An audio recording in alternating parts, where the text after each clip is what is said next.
Hello, everyone, and welcome back to the Great Book of Grudges. My name is Nathan, and we're going to do another community series. This time, we're talking to MonstersAbound, who is very tall. Hello. I'm How not you that tall. doing? I'm sitting down at the moment. I'm very good, thank you. How are you? Good, good. It's been a busy week. A lot of us are, just hyped up for a few things coming, like the Old World reveal coming out tomorrow, by the Ooh, way. So, if a lot of you excited. guys. So yeah, I'm doing pretty good, man. I'm doing pretty good. How's everything been in your neck of the woods, considering everything that's been going on lately? Yeah, I'm actually not doing the channel's not doing too badly.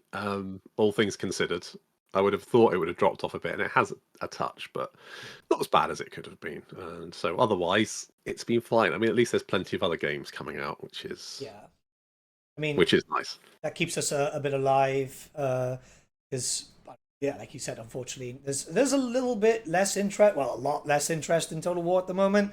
Yeah. Um, but hey, I mean, you've been doing. I think you started when I last checked your channel. You've been doing a new campaign series, right?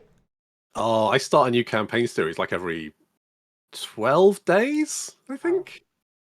Yeah, I'm relentless. Who are you playing now then?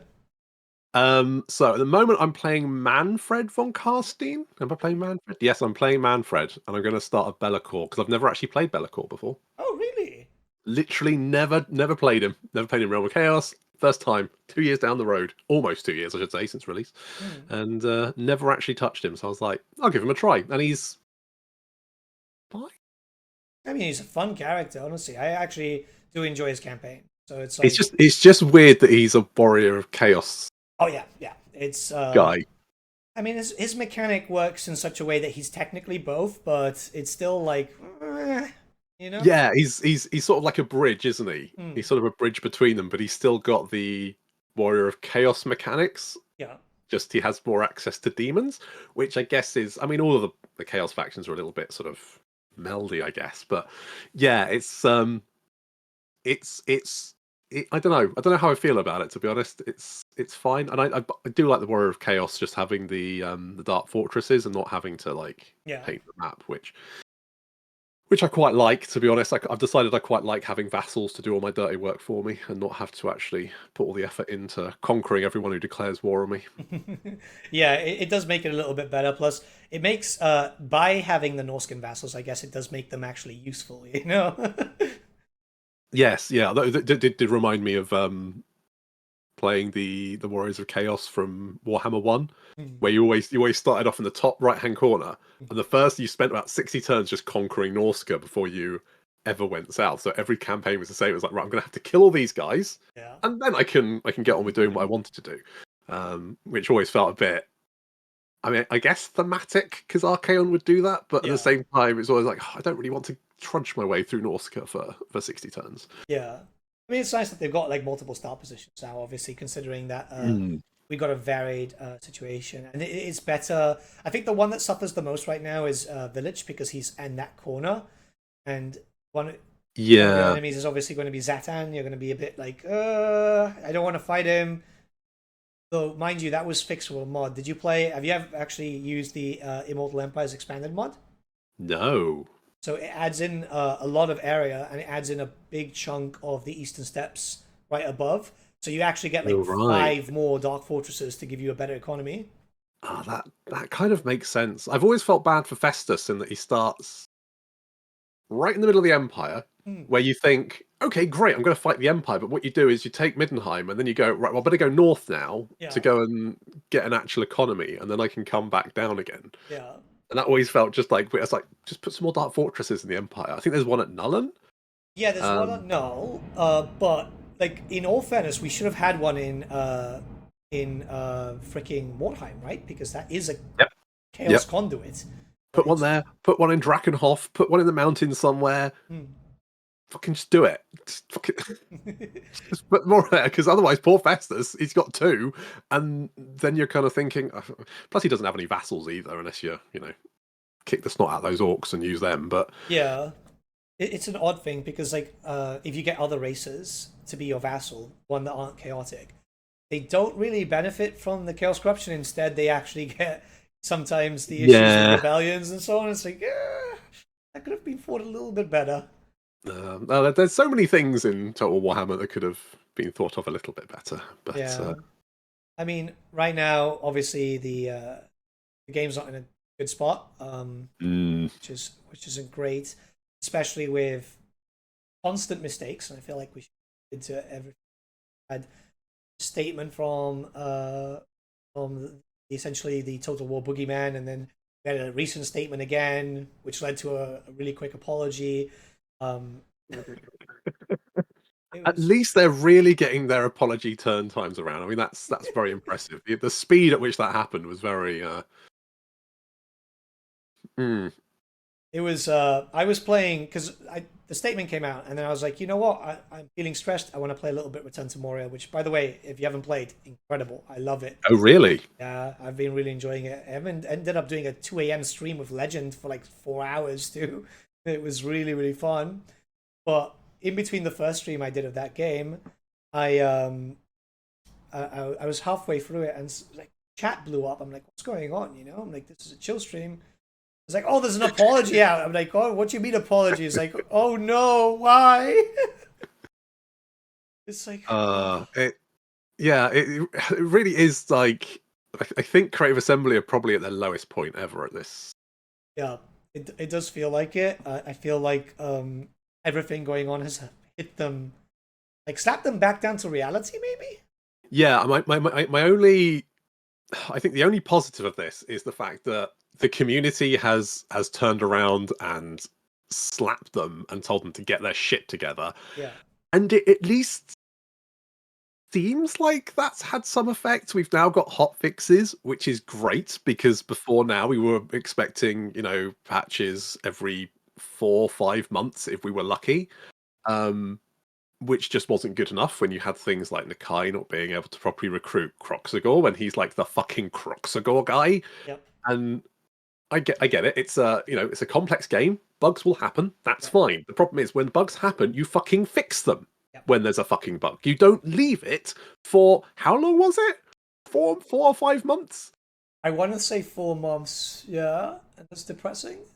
Yeah, it is. It's fucking stupid, especially because the community then had to come up with a mod to fix the fucking thing. And you're like, no, this creative. It's great that the modders have done that. That's fantastic. That's full props to them. Yeah, It shouldn't be on them to do that. yeah. I It mean, should be on Creative Assembly to do that. yeah, the modders are the ones that make extra stuff, right? They shouldn't do Yeah. fixes. The problem is, and I made a joke about it a while back, saying it feels like we're going through a Creative Assembly Bethesda arc, where everyone just needs to download the community bug fix mod as soon as you fire up the game. Yeah. Exactly. It's Yeah, and it's just not good enough. It's not good enough for a company that size to be waiting 5 months between fixing shit. And there's still stuff in the game that obviously needs to be fixed. yeah. And my favorite bugbear is the Nurgle tech tree, which is shit, to be honest. Yeah, I mean, I tried. This is the funny thing. I went by your suggestion, Mm, which was using a mod to move Kukaf up to Zanbaijin, right? mm. I was like, even then, it still doesn't feel good. No, it's. And I think the obvious thing for Kugath is that I want to say between like 10 and 20% of his tech tree is obviously focused around the realm of chaos. Yeah. Why the fuck is that? It's an odd No other thing. faction, Yeah, no other faction has that issue. What were they thinking? And that's the thing I can't get my head around. Is like they knew Immortal Empires was coming. yeah. They knew these factions were going into Immortal Empires. So why did they create the tech tree that way? I I honestly would, think that they didn't I have would love to plans to put know. him there. I honestly think they didn't have plans to put him there. Because, first up, obviously, it is a very law friendly start for Kuga. You know, it's where he gets ambushed by a bunch of other jealous, great, unclean ones and so on. But I Hmm. think originally they had plans to put him up north. But then maybe started thinking about future DLC and they were like, it's going to be too packed up there. And maybe already had Temukan in mind. So they're like, it's going to be too much to have two Nurgle factions so close. Which is a bit of a shame because Confederation would all be lovely. Yeah. But it's a shame because Nurgle not being in a good spot is sad because it is the most unique that we've had in terms of recruitment and so on, right? Yep. And it's like, Although, yes, although, yeah, there is a mod to although, fix that. There is a mod to fix oh, that. I say it's like Nurgle is my favorite Chaos God. I love the Pussy Boys. They're great. Yeah, But while I do think that Nurgle in Total War is very thematic, yeah, like probably the most unique of the factions, the problem is they never actually went in on paper. It looks good. In gameplay, it makes him like cycle buildings, right? In theory, yeah, very Nurgle. In practice, it makes your buildings incredibly expensive. It means your economy is based on making money from all these incredibly expensive buildings.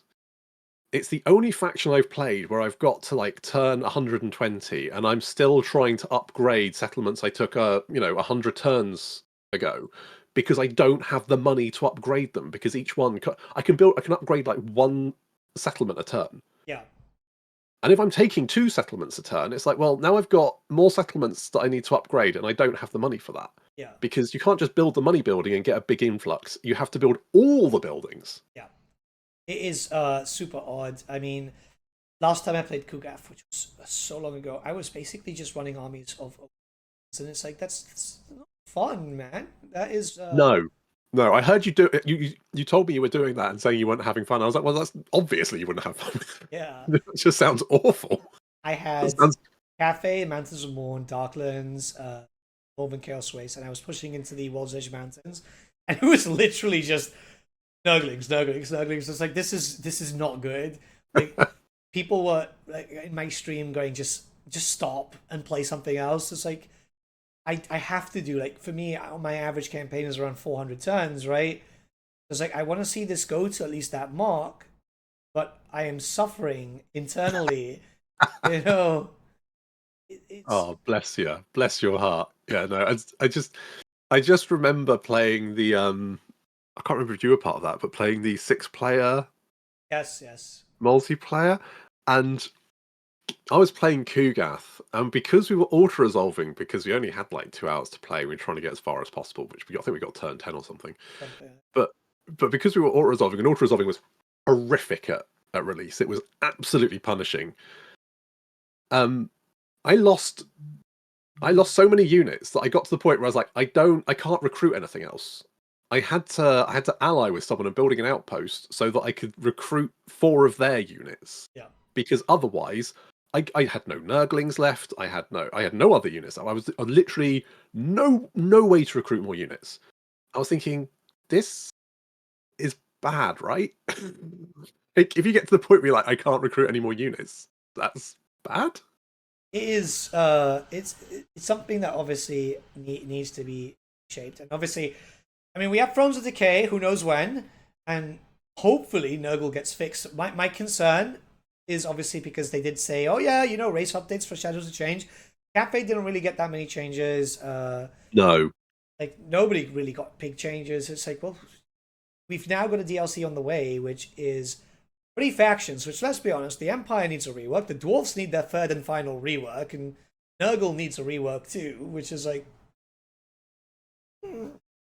Yeah, I'm hopeful, yeah, but I'm also prepared to be disappointed.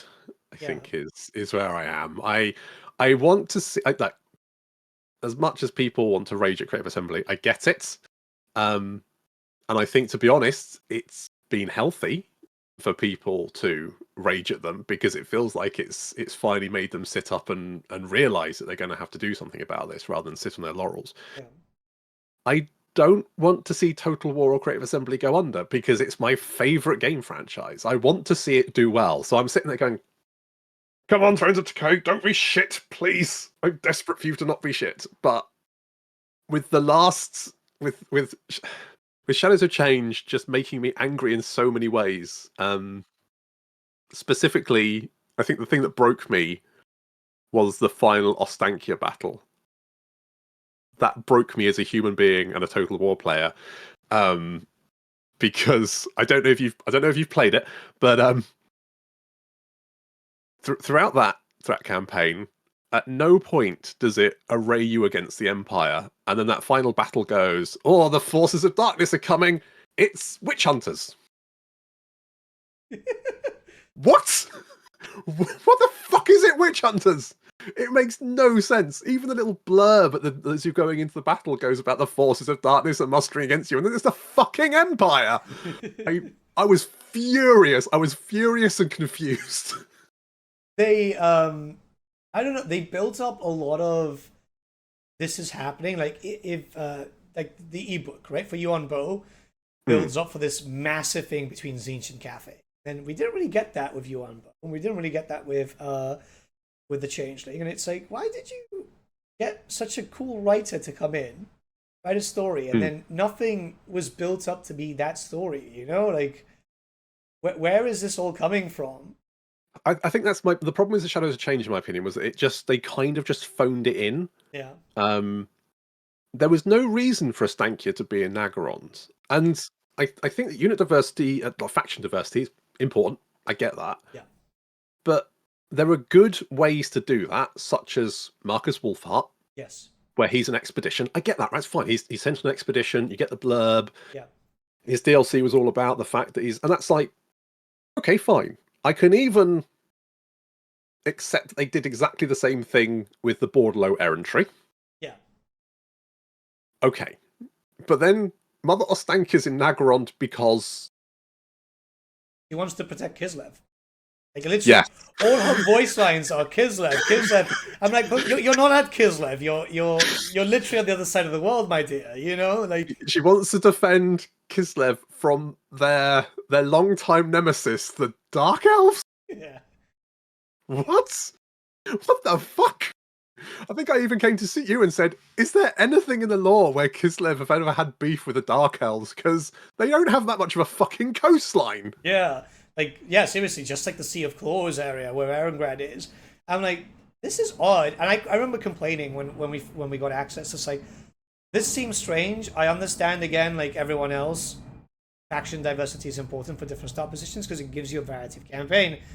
But if all she's saying is Kislev this, Kislev that, Kislev this, it's like, she should be near home. At the very most, she should be in Norska, maybe. There's a forest in Norska. Just put her in there.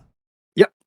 Yep. I mean, it's not even like it would have been, and this is what annoys me, is it wouldn't have been difficult to come up with a reason for Ostankia to be in Nagarond. Yeah. Like, there's so, like, it's the Warhammer world, the universe is fairly malleable. You can basically stick whichever lord you wanted anywhere and give them a good reason. They didn't. There was, the reason was fucking Dark Elves. That's the reason, because the blurb doesn't even say anything apart from, those Dark Elves are causing problems, aren't they? Are they? So it just feels like they just didn't put the effort in, and I think that is the problem with Shadows of Change. It feels like a DLC where they just couldn't be bothered.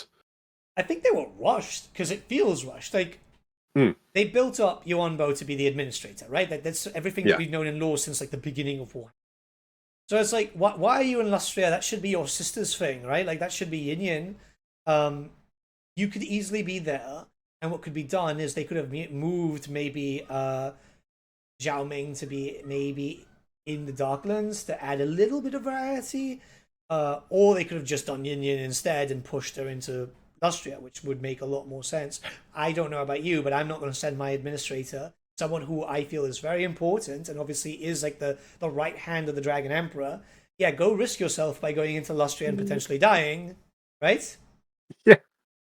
I mean, I did say this, and I kept getting the response that, oh, it's because they tried invading Lustria before and it went wrong, and he's been sent in to do it properly. Yeah. And I was like, well, that's fine. And you know what? I can kind of get behind that, but nowhere in the game does it say that. Yeah. So I don't know where that came from, but that's the message I kept getting. I was like, well, you know what? That's fine. That's fine. I'm okay with that. That sounds plausible. I'm okay with that.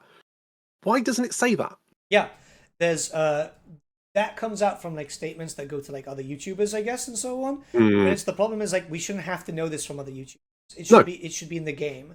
I don't want to have to sit down and explain concept of why this character is there to my viewers when they shouldn't have to go into my streams, your streams and stuff to find out lore information about something that you're paying for, right? Exactly. And that's what worries me, because the narrative has not been that good for Shadows of Change. What's going to No. happen with Thrones when we're expecting? I don't know about you, but I'm expecting Tamilkon versus Elsef. But now, for all we know, it could end up being Boris, right? Boris in Cathay for no particular reason. Yeah, just like having a little Fuck bit of a break. Cathay! It needs to be done, because like we pretty much know at this point that it's Tamilkon, right? Like it's been said in interviews and so on. And like if it isn't Tamilkon now, I'll be extremely surprised, right? That'll be a big 180. Yeah. Yeah.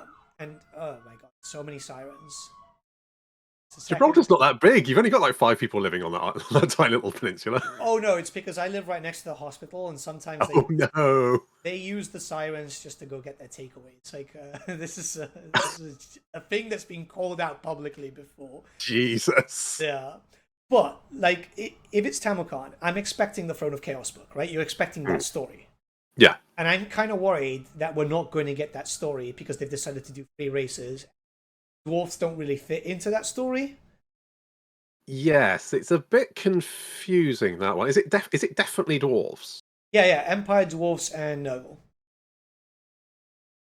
I don't know. I mean, I'd like to see them do reworks for those races, obviously. Yeah. But I do think there's other races that need the rework more. Oh yeah, Norska, Lizardmen, Ogres. Ogres. Oh, God.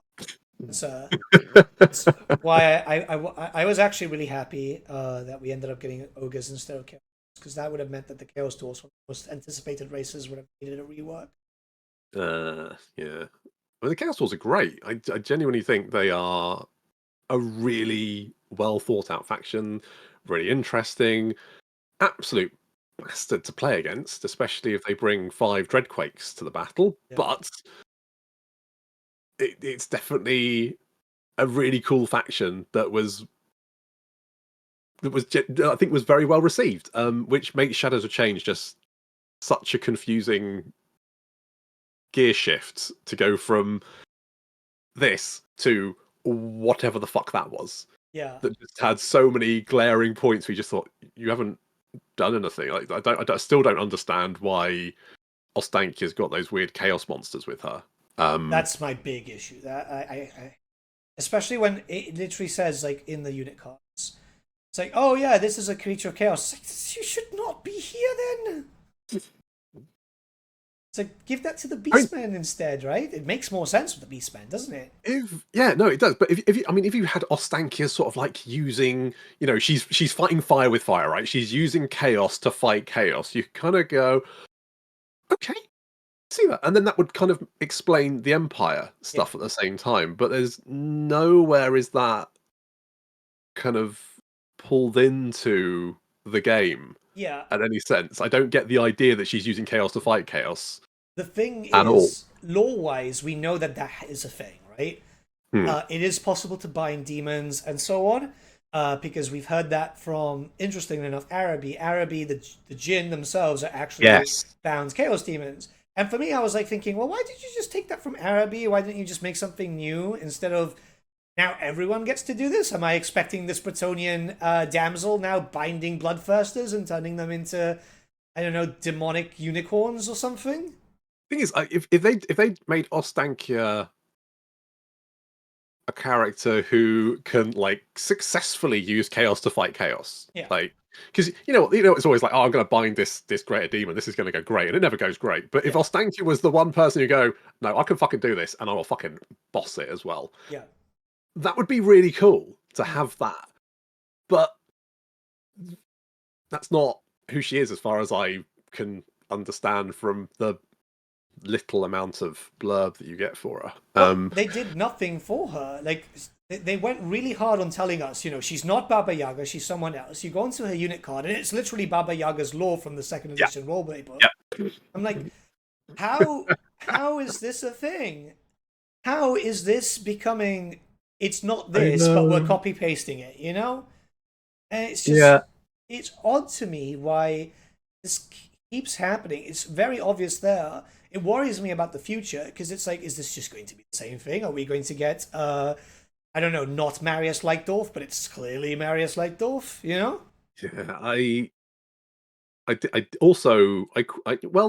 liked her mechanic, but I still don't quite understand why you could only do, because it was basically Grom's cauldron thing, which good mechanic, don't mind it. But you could basically make one-use banners, Yes. banners or anti-banners, Yeah. but you could only make one of each a turn, so you could only use all of your ingredients once. Yeah.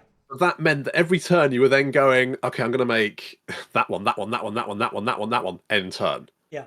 Next turn, right, now I need to go back there and go that one, that one, that one, that one, that one, end turn.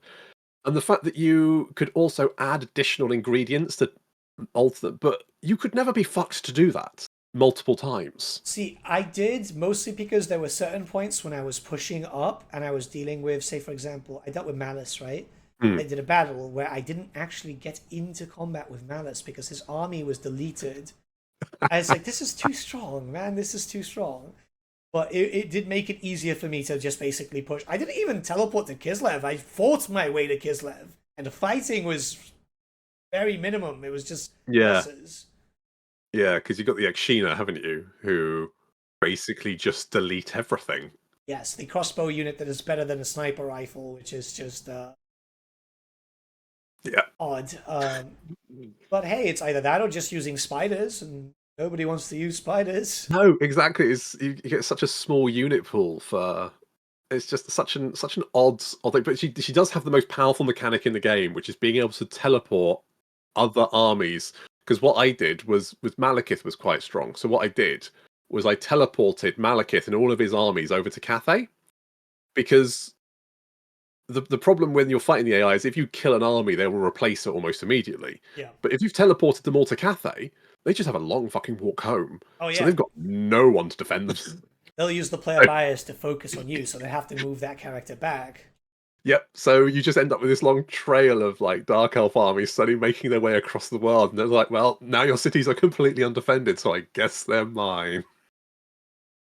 It's just weird that like moving an enemy army over to the other side of the world is probably the strongest mechanic in the game. It's odd. I mean, I get why everything was done because, like, let's be honest, despite the fact that I don't like the changeling, like he's fun, right? It's a one and done campaign. It is, and also my experience with it was very underwhelming. It's getting a Total War campaign where it's very difficult to lose. Like you have to actively try to lose to actually be able to lose is odd. I feel what would have been made better, what would have actually made the changeling a lot more fun, is when you start your campaign, you get given the option in which theater to start in. And that would have probably given people a lot more reason to actually do something, right? Yeah, it's quite a slow campaign start, but once you've sort of done the first theatre, it opens up. Yeah. But yeah, if you like once you'd finished a campaign and then had a little unlock where you go, okay, now you can just like pick wherever you want to start. That would have been a really nice change. I mean, I quite like the changing. I do understand the point that he's basically, unkillable, but I don't necessarily. I mean, it's quite hard to lose a Total War campaign anyway. I heard the complaint, like, you can't lose them. I was like, well, the only campaign I've ever lost is a Wood Elf campaign when they first came out. Yeah. And I had like a bunch of you, because at that point, your units cost amber upkeep. Oh, yeah, I remember that. Yeah. And I was somewhere down south. They had a terrible economy. And I was somewhere down south, and suddenly Bretona declared war on me out of nowhere, and then just started rolling over my settlements and taking all my amber. And at that point, my entire army was then just disintegrating. And I was like, well, I've got nothing here, so that's it. I've probably lost, and I probably still could have, fought back, but I gave up. But that's the only campaign I think I've actively ever lost. Yeah, but you still always have the option, like the possibility to, right? Say, for example, if you get one of those, because the end game scenarios, if it just spawns, if you got it random and it's the one that just happens to spawn right in the middle of your empire, that can make you a little bit panicky and so on. I guess, and even then, I think it would just set you back rather than completely exterminate you for the most part. Yeah, but keep in mind that you are someone who's played a lot of Total War. Yeah, you're not the average player, No, but at the same time, can the changeling lose? No, I think it's basically impossible to lose because I don't think you can actually get rid of your own cults. So, and seeing as it exists in ruins, yeah. even if you have one cult, I don't think you can ever actually lose that game. But my main concern with it was just how underwhelming the schemes were. Like, you would complete a grand scheme, like the Empire's going to be at civil war, and it didn't happen. Like, no one was at civil war. There was no civil war. A lot of the maps for the specific theater battle maps were reused from like other things. I'm like, this feels kind of cheap. Like the mechanic is really cool. It's very unique, but it's like, if you make uniqueness, but the uniqueness feels cheap. Yeah, I think the main thing I did was you could move, if you did the one in the Southlands, you could move the Black Pyramid. Yeah. But all that did was move the Black Pyramid and create like 3 army of skeletons that immediately got jumped on by everyone. And then it was like, well, I guess the Black Pyramid's in Sylvania now, but I don't really know what that's done for me. Like, okay, I guess next theatre then. And that just felt like the sort of theme of that campaign was like a really cool idea and then complete disappointment, which maybe was the theme of the DLC. Yeah, I had a lot of comments, and you probably had them too, where it's like, oh, isn't it ironic that it's a Zinch themed DLC that caused such a shit show? It's like, oh yeah, good point. Someone told me that live once. Someone told me that live once, and I actually broke down laughing for about 5 minutes because it was like, it's got to a point. I didn't even see that, you know? Like, that is fair. I will say, the final Ostankia battle enraged me, but the final Changeling one just confused me because there's no leader. It just says grand scheme, but it doesn't, or the ultimate scheme, but it doesn't say what the ultimate scheme is. Yeah. At no point does it explain why you're fighting all these people. Like, suddenly it's, the Empire and Bretonia and Cathay are coming in. I'm like, okay, I'll kill them, I guess. And the end of it, it's apparently that the Changeling wanted to sit in Zinch's chair for a bit. Yeah. I was like, okay. But I don't understand why the Empire was so against this plan. Personally, I don't know why Carl was losing his shit about it, or why I had to fight him. It's odd. It is completely odd. I see it like maybe concept was good, but execution was just flawed, right? And that happens with a lot of DLCs. Let's be honest. It's not just this. Yeah, it feels like a movie that's had like storyline scenes cut out of it, and they've just gone, that's fine, it'll hit the runtime. Fifth Element. It's literally the Fifth Element. Yeah. yeah, basically, yeah. It's I just hope that Thrones of Decay is good. I want it to be good. Well, that's the thing. There's not a lot of hope from the community, and I think that is understandable considering how things have been going lately. I would like to think that CA have learnt their lesson, but the problem is that CA like to make mistakes. There's also some factors right now which we know is going to affect everything. There's going to be firings. There's been leaks left, right, and center. It's been kind of being like a burning house fire in a sense, which is really sad. Yeah, I mean, I think the leaks are probably down to the fact that a lot of people are under threat of redundancy, and I guess if you're under threat of redundancy, or you've been given, you're working your notice now that you've been made redundant, are you going to give a flying shit about keeping those secrets anymore? You're gonna want to offload on. Yeah. So it's not a surprise that we've been seeing so many leaks. There was that video from, never say his name, the Bellular guy. And a lot, I mean, to be honest, a lot of what he said was just stuff that we'd already kind of guessed about how Creative Assembly was internally. Like, the tech debt was really bad. We'd kind of guessed that. Yeah. Their processes were terrible. We kind of guessed that. The QA was non-existent. Yeah, I mean, we've all played the game. We can guess that. Yeah. So it wasn't like, it wasn't particularly new news, but it was interesting to just have it confirmed that, yeah, all this stuff that you suspected about how Creative Assembly works internally is entirely right, and it's incredibly dysfunctional. And that does make me worry for the future of Warhammer 3, because it sounds like the game engine is now incredibly hard to work with. Yeah. And I don't envy the developers for having to get their hands into the guts of that engine. It's odd because the idea of the Warscape engine was supposed to be that it's modular, right? That they could just keep adding to it and taking out stuff. And then when you go into the game files, you still find stuff from like Attila. Hell, there's still like basic stuff from like naval battles from like I think Rome 2. It's like, why is this still in here? And yes, I know they'll use the excuse of because they did a blog about that, you know, the spaghetti code. And it's Yes. like, why would you say that? It just makes you sound incompetent, you know, like I mean, you work in IT, don't you? no, I've been like I've not done IT stuff for a while, but I have done IT. So I've worked as a developer, and I guarantee that what Creative Assembly, the spaghetti code is not something new. It's not something only Creative Assembly have done. I'm sure there's most game companies probably have an engine which is fucking nightmare to work with. I think the difference is that the Total War engine has been it's been like a deck of cards that they've just kept building on. So because they've got stuff left from Attila and every game ever since that point, and there's just more and more stuff in this, and they're now trying to make it do stuff that it was never designed to do. I mean, like the Three Kingdom gates, for example, where you could just sail around them because that there's no such thing as a gate in that game engine. It's got a settlement which has certain characteristics that you can't actively modify at this point. So it's really tricky to change that.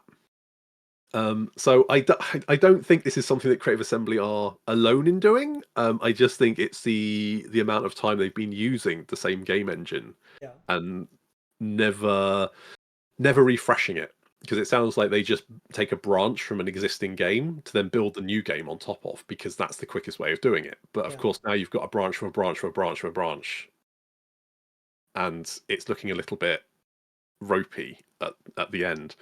So I really hope that they're working on a new game engine, because otherwise the next Total War game is going to be fucked. Well, we know there's a new engine on the way because they've been they had job listings open for people that have Unreal Engine experience. Yeah. So it could either be Unreal or something just basically copied from Unreal, because some people do that. They base their engine on someone else's. It just needs to be good, because Total War games in general have just not been good at launch. Let's be honest. It's not just. I know a lot of people going, "Oh, yeah, Warhammer." It's like, no, Warhammer has had its issues. Even Warhammer 2 did. Three Kingdoms had its issues. I think the only ones that haven't really had issues too much at launch is like Troy and barring like certain battle stuff.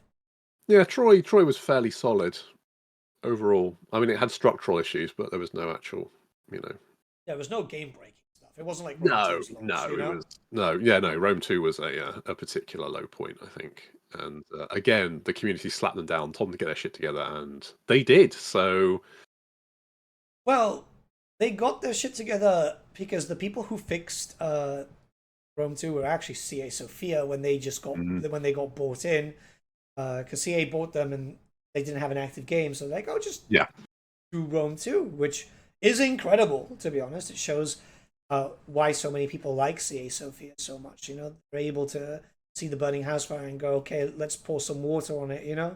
Yeah, I really hope that they don't get rid of CA Sophia. I'm worried that with the redundancies, they're just going to cut off that limb, and I think that would be a massive mistake. I don't think that they'll get rid of Sophia, because they've been proven time and time again to be a good team, even if their games aren't so popular, because I feel like that's more of a management issue going, hey, you're going to work on a game which is so completely niche that not a lot of people are going to be into. But in terms of, but in terms of like, look, mechanics, a lot of stuff that was introduced into Troy, for example, revolutionary. The warband system, we got that now for the Warriors of Chaos. Memnon's mechanics, I hope that we see that in Warhammer 3. There are so many things that Troy did well, and even there's things that Pharaoh has done well. It's like this team either needs to work on something massive, right? They need to be treated like a big team. Like, they need to be treated like a main studio. Yeah. They're I think competent. I mean, I really liked the legacies in Pharaoh, because I think that it kind of feels a bit like the tradition trees in like Stellaris, whereby you can take your faction and plug it and like modify it the way you want to. Hmm. And I think something like that would be really, really cool for Total War, because it's one of those mechanics like the bodyguard being able to equip them with, like, Yeah. sword and shield and stuff. That's something that could work in any Total War game. Yeah. You could take that mechanic and go, that's now in Medieval 3. Yeah. And now you can basically have that sort of semi RPG mechanic in a historical title where it doesn't feel contrived. Yeah. I mean, one thing that I really liked in Pharaoh, which was originally in Troy, but has been expanded, is the weapon switching, right? The moment I saw Pharaoh's version, I was like, you know what, this would be really good, because it wasn't just like going from like spear and shield to just using the spear. This was like spear and shield, but then switching to a club or something, right? Yeah. I was like, Slayers and Black Orcs, from a tabletop perspective, that's what their rule was, right? They had armed to the teeth. They could switch weapons on the fly. And I'm like, God, if we got that mechanic then, I think I actually said that in my feedback. It's like, this would be great for Warhammer, you know? Like, those two units specifically. To just add in what we need. That's a really good point, because there are still some fairly gaping holes in the lineups for certain factions. I'm thinking like the vampire counts. Their only anti-large units are skeleton spearmen, terrorgeists, and blood knights. Yeah, yeah. That's it. So basically, you've got your very early game unit and your late game units, and there's absolutely nothing in between. Which is funny, because I remember a dev saying at one point, way back, like a year or two ago, going, "Oh, it's just because there's no halberd versions for the Graveguard." Graveguard, right? And I was like, I have metal Graveguard with halberds. Yep. I have those miniatures literally in my pile. This is literally what I was saying the other day. Was like, why are there not a halberd version for the Graveguard? Because I'm 99% sure that was an equipment option for them. Like way back in the day. That just seems like an obvious choice, right? A tier 3 anti-large unit. Done. Yeah. Bosh. It's just the new edition didn't have that. New edition was just basically great weapons or sword and board, right? And I'll be honest with you, I didn't really use a lot of Graveguard on the tabletop, but I have these ones with halberds. I physically have them. And it's like, well, just do it. You know, the model existed. Yeah. And that was the main thing. Just use the model that existed, right? Can't imagine it's difficult to give Graveguard a halberd. Yeah, and it would give them a little bit. And I know that they're trying to do diversity in the term that not everyone deserves every single type of unit, which, again, fair. But my main thing is, if you're killing humans and reanimating their corpses, they're going to keep their weapon. They don't just magically, if you kill a halberdier, they're not just magically going to forget how to use that halberd, right? It's just like, well, I don't know how to use this anymore. Guess we're going to get rid of that one. Like, it makes sense not being able to use the guns. I mean, the Vampire Coast has that. But when it comes to a hand weapon, right? Because the magic is very different from the Vampire Coast to the Vampire Counts. So it's like, well, give them the halberd. It will be very useful. Especially since, actually, the Vampire Coast have halberds, right? Yep. Yeah. It's like, come on, you know? Yeah. I mean, it doesn't make sense why the Vampire Coast can use guns, to be honest. But I'm willing to. I think that was explored in Luther Harkin's origin story, which was something about, like, because of the slan magic that he had to deal with, it gave him like a different prospect on how vampirism could work. I mean, it makes no sense. Law bullshit, though. Yes, yeah, law bullshit. Which, you know what, is fine. If that's what they want to do, that's fine. I'm okay with it. But then don't use the same bullshit to go, well, these guys obviously can't use halberds. It's just insane. It's an odd thing. I know some people like complain. It's like, well, the Tomb Kings can do it. It's like, well, Tomb King reanimation is completely different. Like, your soul is kind of coming back. It's just you don't have memories and so on, right? Whereas, like, with the undead, it's not you. It's literally someone else, unless you're a particularly powerful wight or you're a vampire. But it would just be nice to have some additions. And I think Yeah, like you said, there's very clearly holes in the factions, which could be explored more. It's something that, unfortunately, a lot of miniatures didn't get added in. We didn't really Yeah. get a lot. However, lore-wise, we had those because lore-wise, if you go to like Warhammer Fantasy Roleplay, they mention this, that, the other, you know. And Old World is coming soon, which is clearly going to bring new units. We've finally seen Foot Knights after so many years, which those models look incredible. They do, yeah. They're very excited about that. Yeah, and it's like, well, use Old World. I mean, and this is the funny thing because I did an interview with Rich Aldridge prior to, I want to say it was prior to Warhammer Fest, right? Yeah. And he's like, oh yeah, we can't use Old World stuff. It's like, but you are using Old World stuff because Cafe and Kislev are literally the Old World things. It's like, Yeah. They're literally old world factions. yeah, and it's one of these things. I don't know. Maybe it's Games Workshop or maybe it's just CA going, we don't want to deal with GW too much with this or something, or it's clearly there, right? Like, you can't look at me and Yeah.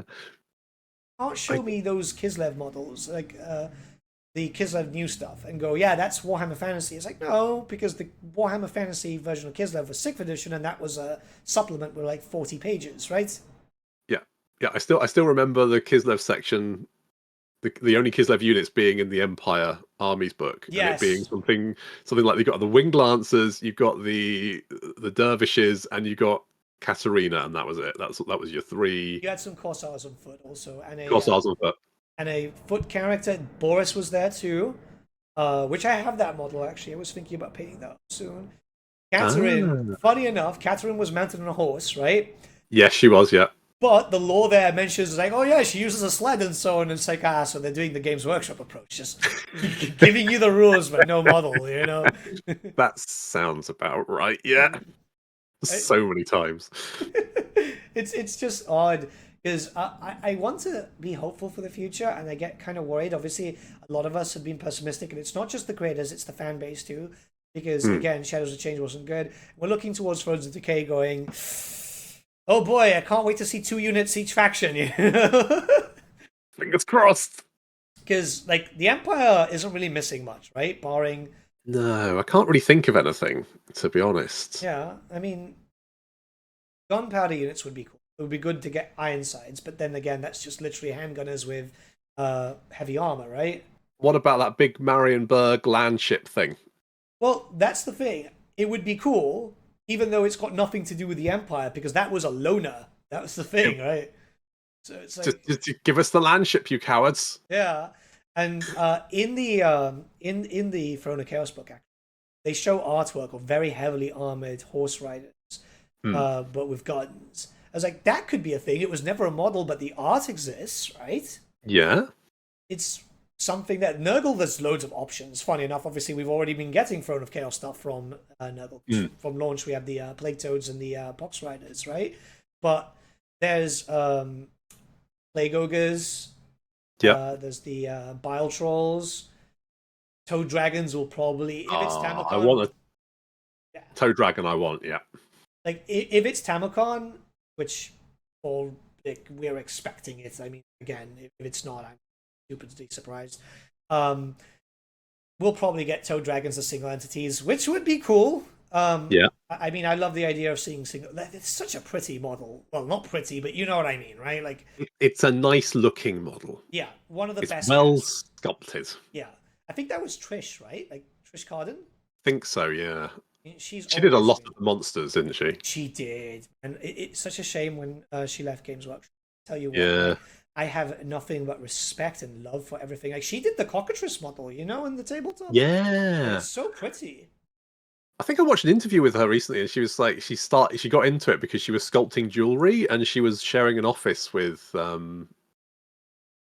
fuck, I've forgotten the name, with another Games Workshop sculptor, and he was doing that, and she was kind of like, oh, I bet I could do some of that, and just joined in. And I was like, that feels like such a Games Workshop original story where all these sort of like alumni of Games Workshop just started it because, I don't know, they just happened to be in the right place at the right time. I mean, it works. I mean, she made the original Treeman model, which I absolutely adore. And we know that that one is coming back for It's funny that we're not using the 8th edition one. But I mean, I looked at that model, and I after it got posted in the Old World update like a year ago, yeah, it makes sense. Bring back Trish's stuff. Like a lot of the older fans are going to look like that. It's Trish, you know. They won't complain because it's her stuff. God, I wish she'd go back to Games Workshop. I mean, we'll talk about Old World a little bit later on, but seriously, if there's one person I want back sculpting new stuff, it would definitely be her. Yeah. Yeah, some good stuff that she sculpted. Yeah. I mean, I would say that a lot of the Age of Sigmar stuff looks amazing, though. Oh yeah. They clearly have some really wonderful staff who are very, very talented. Obviously now computerized sculpting has been a lot more common, but it's definitely been. I miss the old guard. I think it's mostly that because that was my childhood. You know, I read these army books and I see people that are still involved with Games Workshop, and it's like, God, I hope that you're working on Old World. I always remember the Age of Warhammer where everyone had like fists as big as their head. Yes. Like every character just had these massive fucking fists. But going back to some missing stuff. I mean, Nurgle's pretty limited. There's something that we can expect for Nurgle for sure. Did you get the art book from CA when they were doing like the? Yes. Yeah. So there's the Great Spines Chaos Beast, which I've got one myself. Right? Oh yes. And that one was suspiciously painted in green, so it's like, okay, so they're going to use that as the big thing, especially now. So it's the Mutilar Vortex Beast was turned into a Zenchian thing. So yeah, that makes sense. They're going to use the Great Spine Chaos Beast, and it's like, okay, that's fair. It'll give something fast to Nurgle, that's for sure. That one, like in lore, is known to be like extremely fast, you know? Yeah. But it's like that works. I think that's pretty much it. What's missing for Nurgle, barring like unit variants. For the dwarfs on the good side are actually missing quite a bit. Do you remember from 6th edition, Doomseekers, man? Yeah. Those were cool models, man. Yeah. And stuff. Yeah, they look pretty cool. Goblin Hewers. Yes, I was going to say that. Yep. Those guys. Give us an airship as well. Why not? Thunderbarge, because it's either going to, they need a big unit because they seem to be doing, and obviously we don't know if they're going to add in more stuff in the future. I hope they will, but if we're just going for the bare minimum and they just make it back into a tenner's price, I think people will be happy because it will just be a tenner, right? And then that would be more justified. But since they're doing big things, it's either going to be a Thunderbarge or maybe a Shard Dragon. Oh, interesting. Didn't they have like big golems or something? Am I misremembering that? In lore, yes, and very, very faint artwork, but they never existed as miniatures, which is a shame.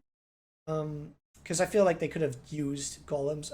I mean, the tabletop army was basically you deploy and then you basically never move.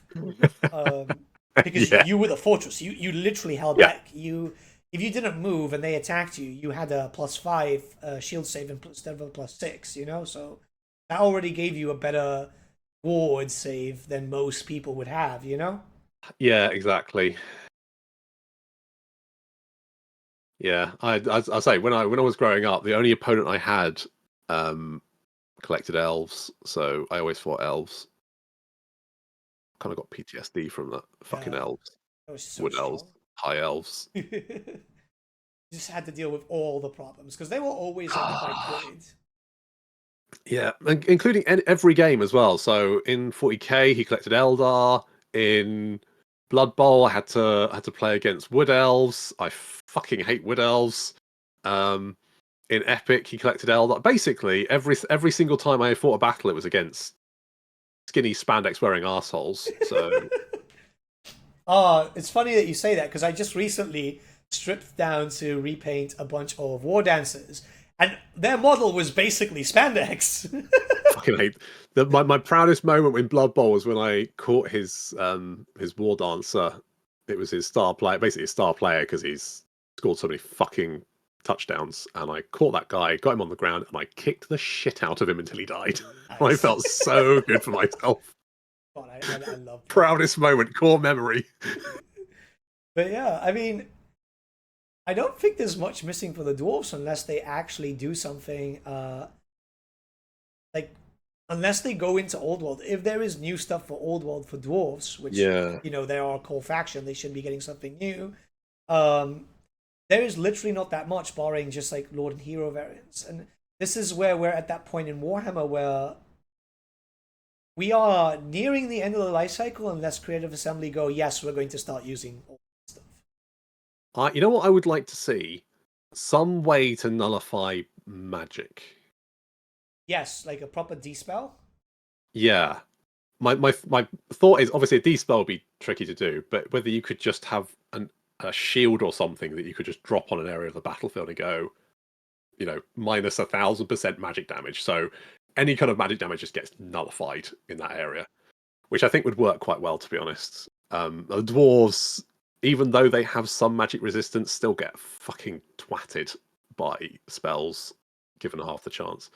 So I'd like to see something like that, just especially because magic is so powerful. It is. I mean, the factions that are resistant to magic generally chaos, a little bit board saves, and obviously dwarves, they still suffer from it heavily. Unless you're fighting Forek. I mean, I use the freaking the blue scribes against Forek, and I got such a kicking from it.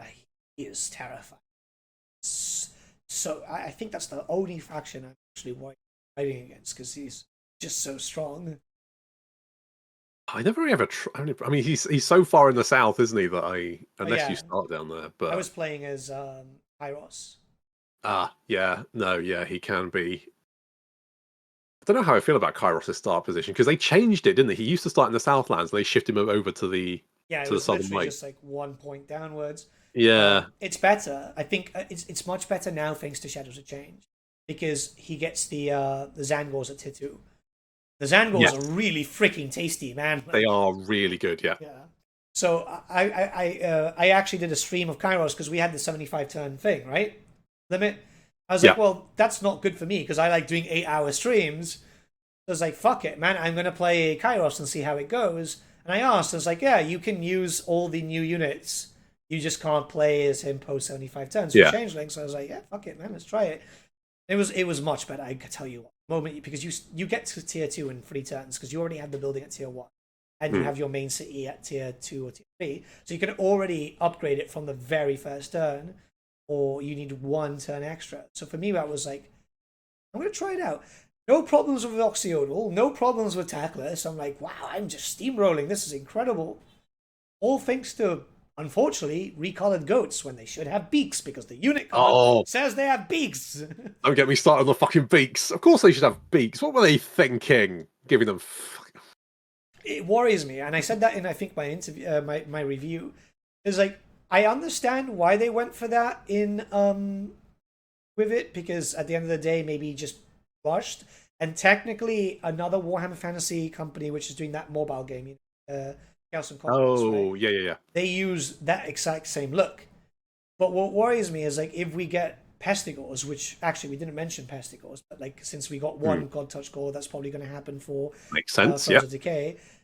I'm expecting the original models of Pestigors, fat Pestigors with great weapons, right? It just makes sense, and I want to see those old school 6th edition models because it's like they were classic. I remember when they did a made to order for the Pestigors and the Corngors. This was Games Workshop like 3 years ago. Yeah, it sold out. I thankfully took the day off work so I could order myself because they sold out within like an hour of it going live. It was so insane, maybe even half an hour because a lot of people wanted those Pestigors. They're a cool model, man. Yeah, I remember seeing the Zangors in the Silver Tower Warhammer Quest game, and they just look great. And I was like, this is what we need. We need the god. But yeah, I do want to see the big bloated Pestigors, and I am concerned that they're just going to be green beasts, just green gores. Yeah. In the same way that the Nurgle Chaos Warriors are just green Chaos Warriors. The argument of it being those Zangors being Age of Sigmar models, which fair play. But then, if you look at my background, why are we using the Age of Sigmar and 40k versions of the Slaanesh stuff, right? Why aren't we using the Juan Diaz ones with their tits out? Yeah. And I mean, I at the time with the Nurgle Chaos Warriors, people were like, "Oh, it should be fat," and I thought, well, I mean, I guess it's going to interfere with like the skeleton and stuff of how the unit moves. But then a mod came out which just makes them big fatties, and I went, well, that kind of annihilates. Actually, this is the only one time I can defend CA. This is the only time. Go on then, get yourself cancelled. Chaos Warriors of Nurgle aren't fat. This is the thing, right? They should be. No, they should be, but like in how it works in lore, it's just a normal Chaos Warrior that has been tainted, so this is why they start seeing green, right? The way you start seeing the fat ones is when it comes to Chaos Lords of Nurgle, Chaos Heroes. Remember those models? Yeah. With the axe on the side Yeah. and so on? Yeah. And then something along the lines of Aspiring Champions / Blight Kings and so on, right? Yeah. But the basic Chaos Warriors of Nurgle should not be fat. That's why they have got instead like the antlers and so on. They look more Nurgle-y, and even then it's not enough. I get what you mean. I think the mod just makes them look so much better. Oh no, yes, it does. But I think a big part of that sentiment is actually because the Chaos Warriors of Khorne look radically different because all they did is got the Skull Crusher unit and put them down, when the Skull Crushers are themselves supposed to be like aspiring champions. Yeah. Okay, that's all right. That's a fair point. I'll take that on board. That's a fair point. I'm still annoyed that the Exalted Plague Bearers just have a glowy sword, though. Oh no, definitely. Like I will shit on CA, and this is something that you guys know, right? Like I will shit on CA any point that I need to shit on CA, but certain things it's just like, No, that is a fair point. I will concede that point to you. But then when we get like the Exalted Warriors, right? The Chosen, right? They need to look a bit more original, right? Which is why, like for example, the Chosen of Slaanesh I absolutely adore, with the Helds looking like keepers of secrets and so on, right? Yeah. They look so much better. The Chosen of Tzeentch unfortunately look like crap. Like they literally look like recolors, which again kind of fucks what I've just said about the Warriors. But Chosen you expect to look a bit better, right? Yeah, no, You that makes expect sense. them to look nicer. Yeah. Yeah, no, that's fair. That's fair. I'll concede that point.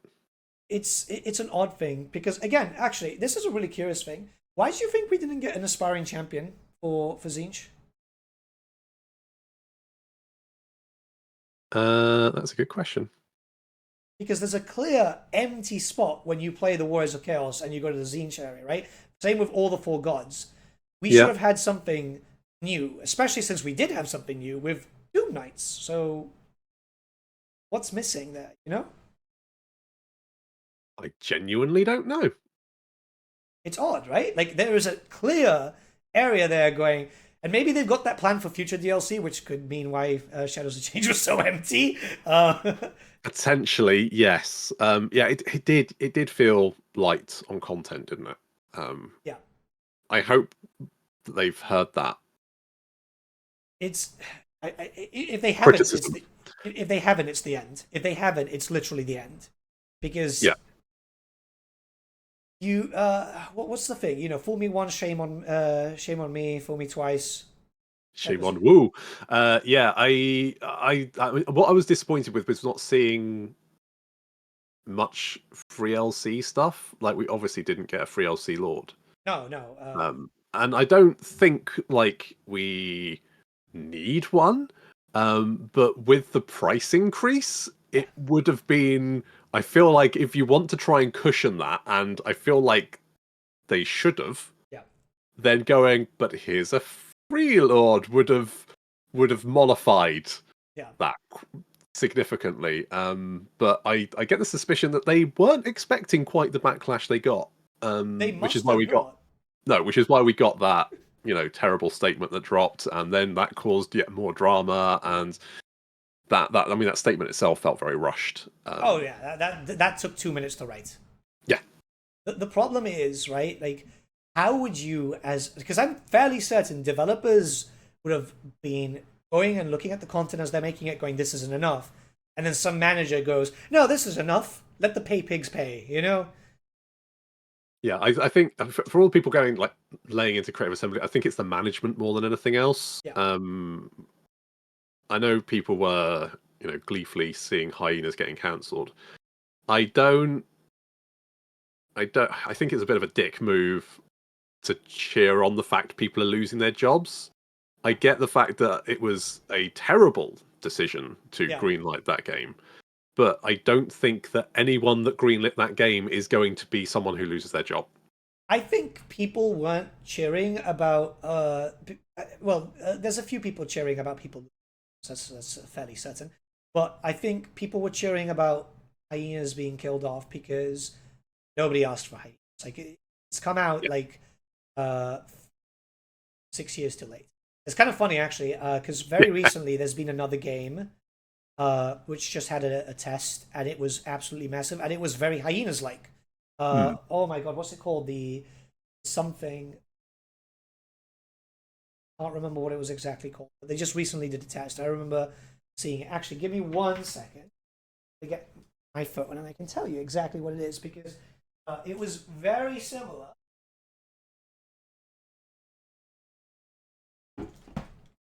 And it was listed there, and I'm like, this looks kind of like hyenas, but not in space, and it worried me because it's like if that was your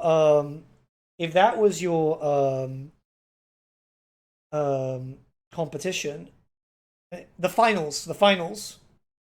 God, I haven't even heard of that. Same. I only saw that because someone linked it to me, and apparently they had 7.5 million people playing their last beta.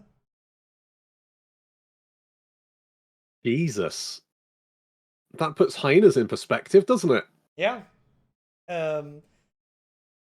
Odd, right? And I the thing is, like, CA like to experiment, right? And at the end of the day, experimentation is good, right? It is, yeah, absolutely. It comes back and it allows you to even think about your core stuff with new perspective, right? Alien Isolation is a perfect example of that. What's a good game, right? I know a lot of people like Halo Wars 2. I just never played it myself, so I can't really comment. I heard that was good, yeah, but again, never played it. Yeah, so it made sense that they wanted to go for it, but I think that they kept digging themselves into a hole, which is why it was 7 years of development and so much money being put into it. Again, a manager who was like, no, this is going to work, because I played Overwatch back when it released in like 2012, and I know it's going to work here. Yeah, I mean, even Overwatch isn't Overwatch at the moment. Dude, they started swiping. I'm not sure if you watched BlizzCon recently. No, I missed it. So, like, diverting to Blizzard for like just a few minutes because I tell you what, I'm excited about the new WoW expansions because they brought back Chris Metzen. And this is a guy. His personality could tell you to burn down a building, and you'd say, "Okay, which building?" Like, I absolutely adore that man, right? And it's brought me a lot of hope back for Blizzard. I did see the new cinematic for World of Warcraft, and I was like, "Holy shit, that looks fucking amazing!" Like, genuinely, that is art. The emotion put into it. Fucking art. Like, you can see Anduin having real sense of PTSD, right? Like, the cinematic team for Blizzard has always been incredible. But, absolutely. They announced the next 3 expansions rather than going for the next 1, right? Oh, yes, I did see something about that, yeah. They announced what is essentially Classic Plus with Season of Discovery, right? That's got new content, new ways to play your classes, and so on. They announced all this. Phil Spencer came down and started talking really like, I want Blizzard to be Blizzard again, and so on. And it's like, that, to me, sounds like Blizzard have finally, well, obviously this has to be proven with actual doing it, but Blizzard have finally got off their slump. And it's like, Metzen coming back is a perfect example for that, because a lot of people said, well, the Warcraft was dying ever since Metzen left, and that's fairly true. Without his creative input, it was getting stale. So I'm quite excited, but then Overwatch happened. They announced the new character, which was basically The Rock, right? From the character that he played from Moana, just with 2 submachine guns. No, Gatling guns. Maui. Yeah. And then someone from Blizzard made a statement going, oh, it's just... Overwatch fans are too impatient. It's like, shut up! Just, like, I don't play Overwatch, but shut the fuck up. Oh, what? You're building up all this good faith right now, and then you decide to just shoot it down because, yes, fans are impatient. They want stuff because they want their favorite game to be good, right? Yeah. Yeah, so I wasn't interested in Hyenas, but I was kind of like, yeah, well, if it comes out and it's good, that can only be good for for CA, which I want them to do well. Yeah. I don't want to see them crash and burn. Yeah. I want them to do well, and I want them to be competent at making the game series that I like. Yes. I don't think that that's unfair. But Hyenas was anything else particularly interested in. But I'm still obviously disappointed to see it get cancelled, even though I took one look at it and went, I don't know who the fuck is going to buy this. Because obviously the people working on it were talented and they wanted it to work and they wanted to be able to pay their mortgage or their rent. And now they can't do that. The funny thing, right, regarding Hyenas, I've seen a lot of comments about it with people who played the beta and so on. The gameplay itself is solid, like the zero gravity stuff and so on. People said like the gameplay was actually good. The problem is that the game itself had all this "how do you do, fellow kids" feeling, It really did, didn't it? It was very. It was just putting that on in spades. Nobody wants that. Nobody wants that. No one. Who the fuck thought that was a good idea? And it's obviously some management person somewhere. Yeah, they wanted to go for a younger generation. Fair play. Fair play. I mean, I'm pretty certain, because we look at our YouTube analytics and we know like the age groups of people and so on. We do have some fairly young lads and so on, right? It's mostly men, let's be honest. It's like 99% men. Mine's a sausage fest. It's fine. The problem is that it felt like they were trying to go for a completely different young crowd for Hyenas.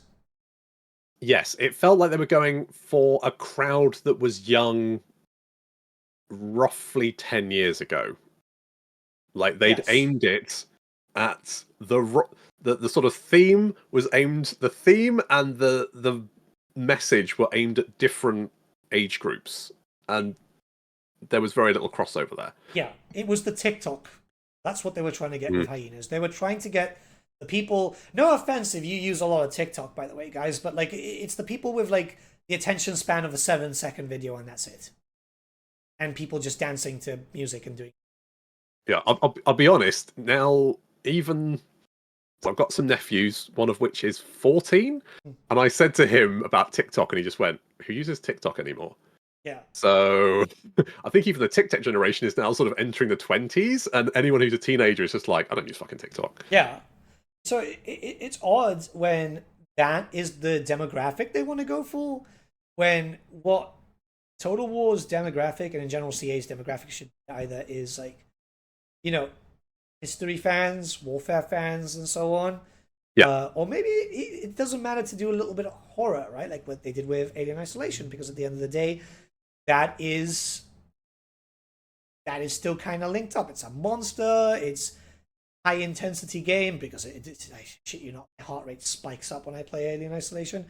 It's why I don't play it. I scare way too easily. I would shit though. myself. So good. The AI. I would shit myself.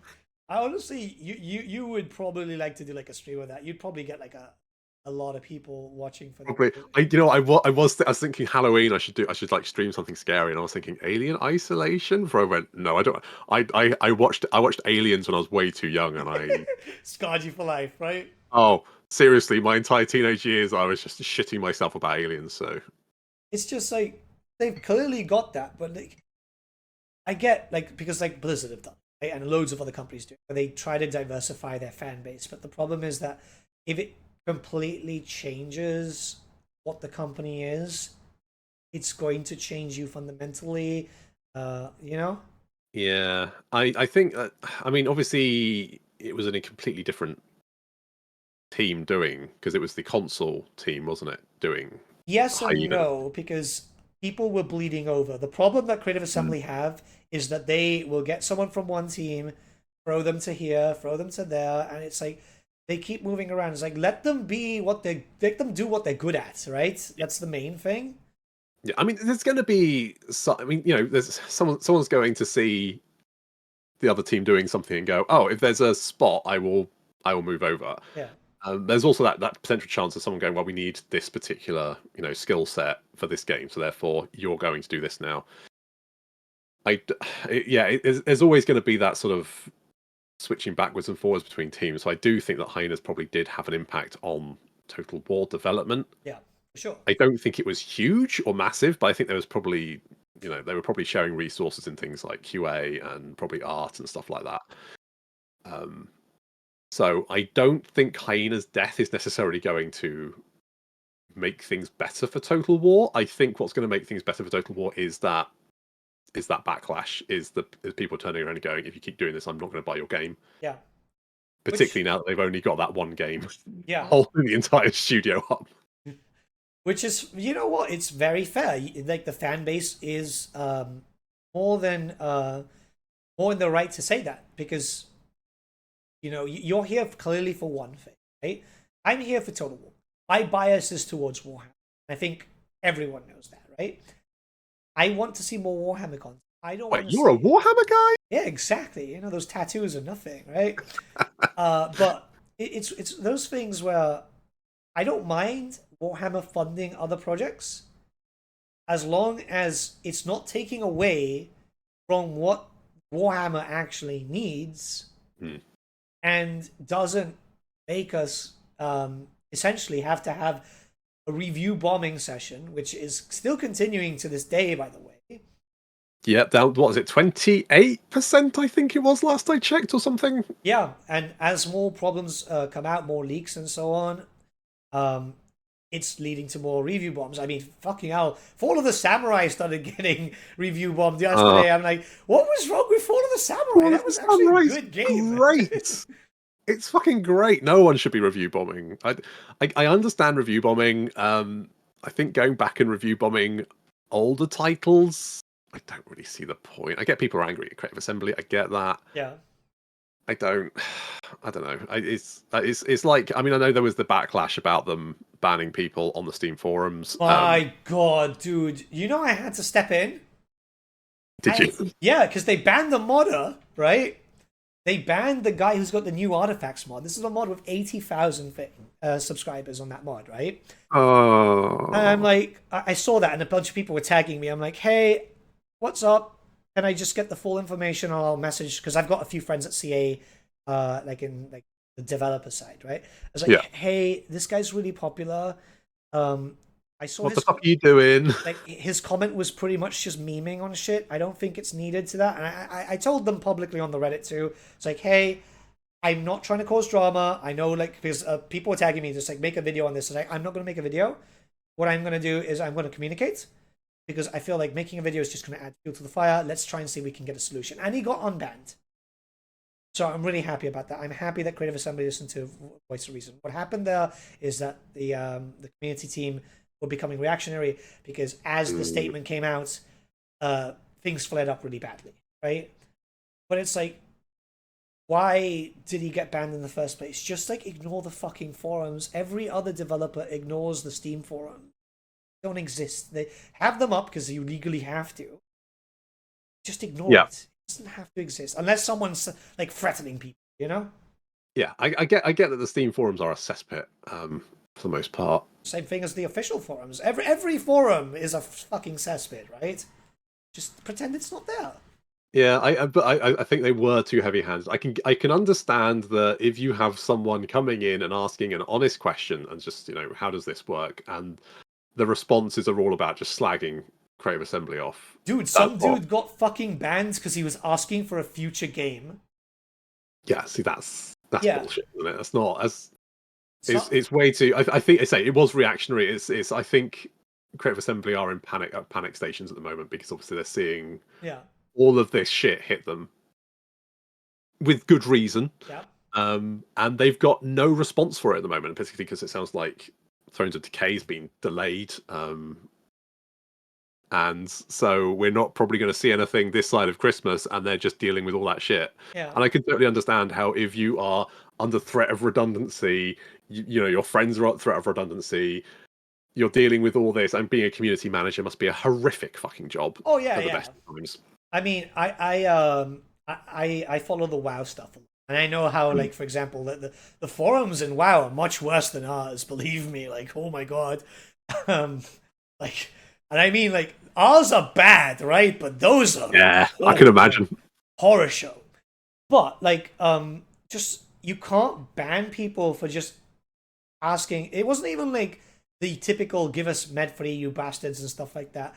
Yeah. One guy got banned because he was asking for like a game or a DLC. He was just he laid it out like an idea of Yeah. Rise of Islam's type of game, right? So that would have been what, the year 500 more or less AD Yeah. when Islam rose, like historically. I was like, oh, that's a pretty cool setting, you know. It's around that area. It would basically go from, like Iraq, Iran, all those areas, all the way up to essentially Spain. It's like, it sounds like a good idea.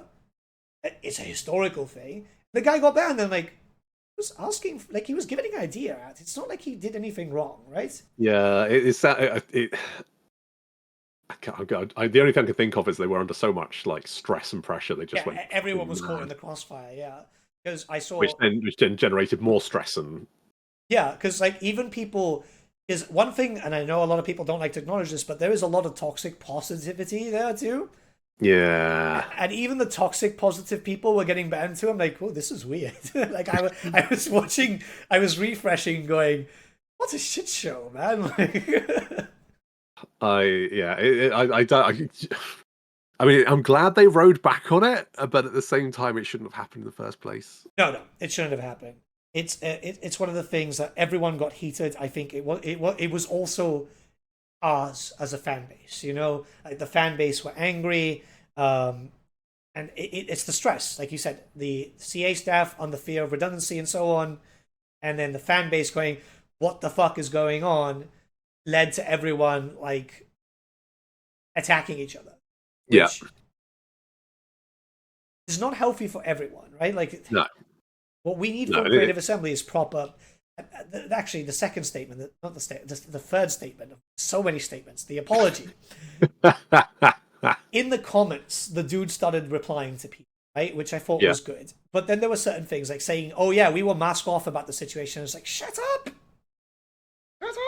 please, shut up. Yeah. It's just what they need to do is be incredibly understanding, very soft-handed, and just take the punishment.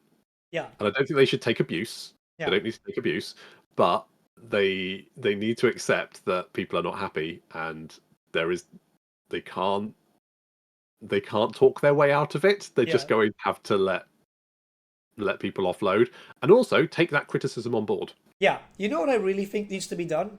A proper apology. Not Rob Bartholomew, not a leader or anything.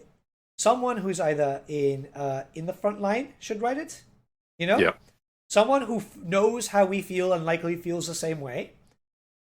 Which I know sounds unfair to make them write it, but at the end of the day, those are the only people I trust to write it. And just say, listen, fucked up. Boom, right? Because I feel like a more genuine response is admitting fault, Yeah. right? Because even Blizzard have done that recently with Diablo 4, right? There was Diablo, I don't know which is the most recent Diablo. They season 2 started and everything went wrong, and then Mike Ibarra went, "Hey, we failed you. We're going to do better." And I think that type of communication, because I hear a lot of people saying that they're really happy with what's happening, right? So it's like, just saying you were wrong, it doesn't make you look bad. In fact, it makes you look more human. Yeah. Yeah. I think. I mean, it all feels very corporate. Yeah.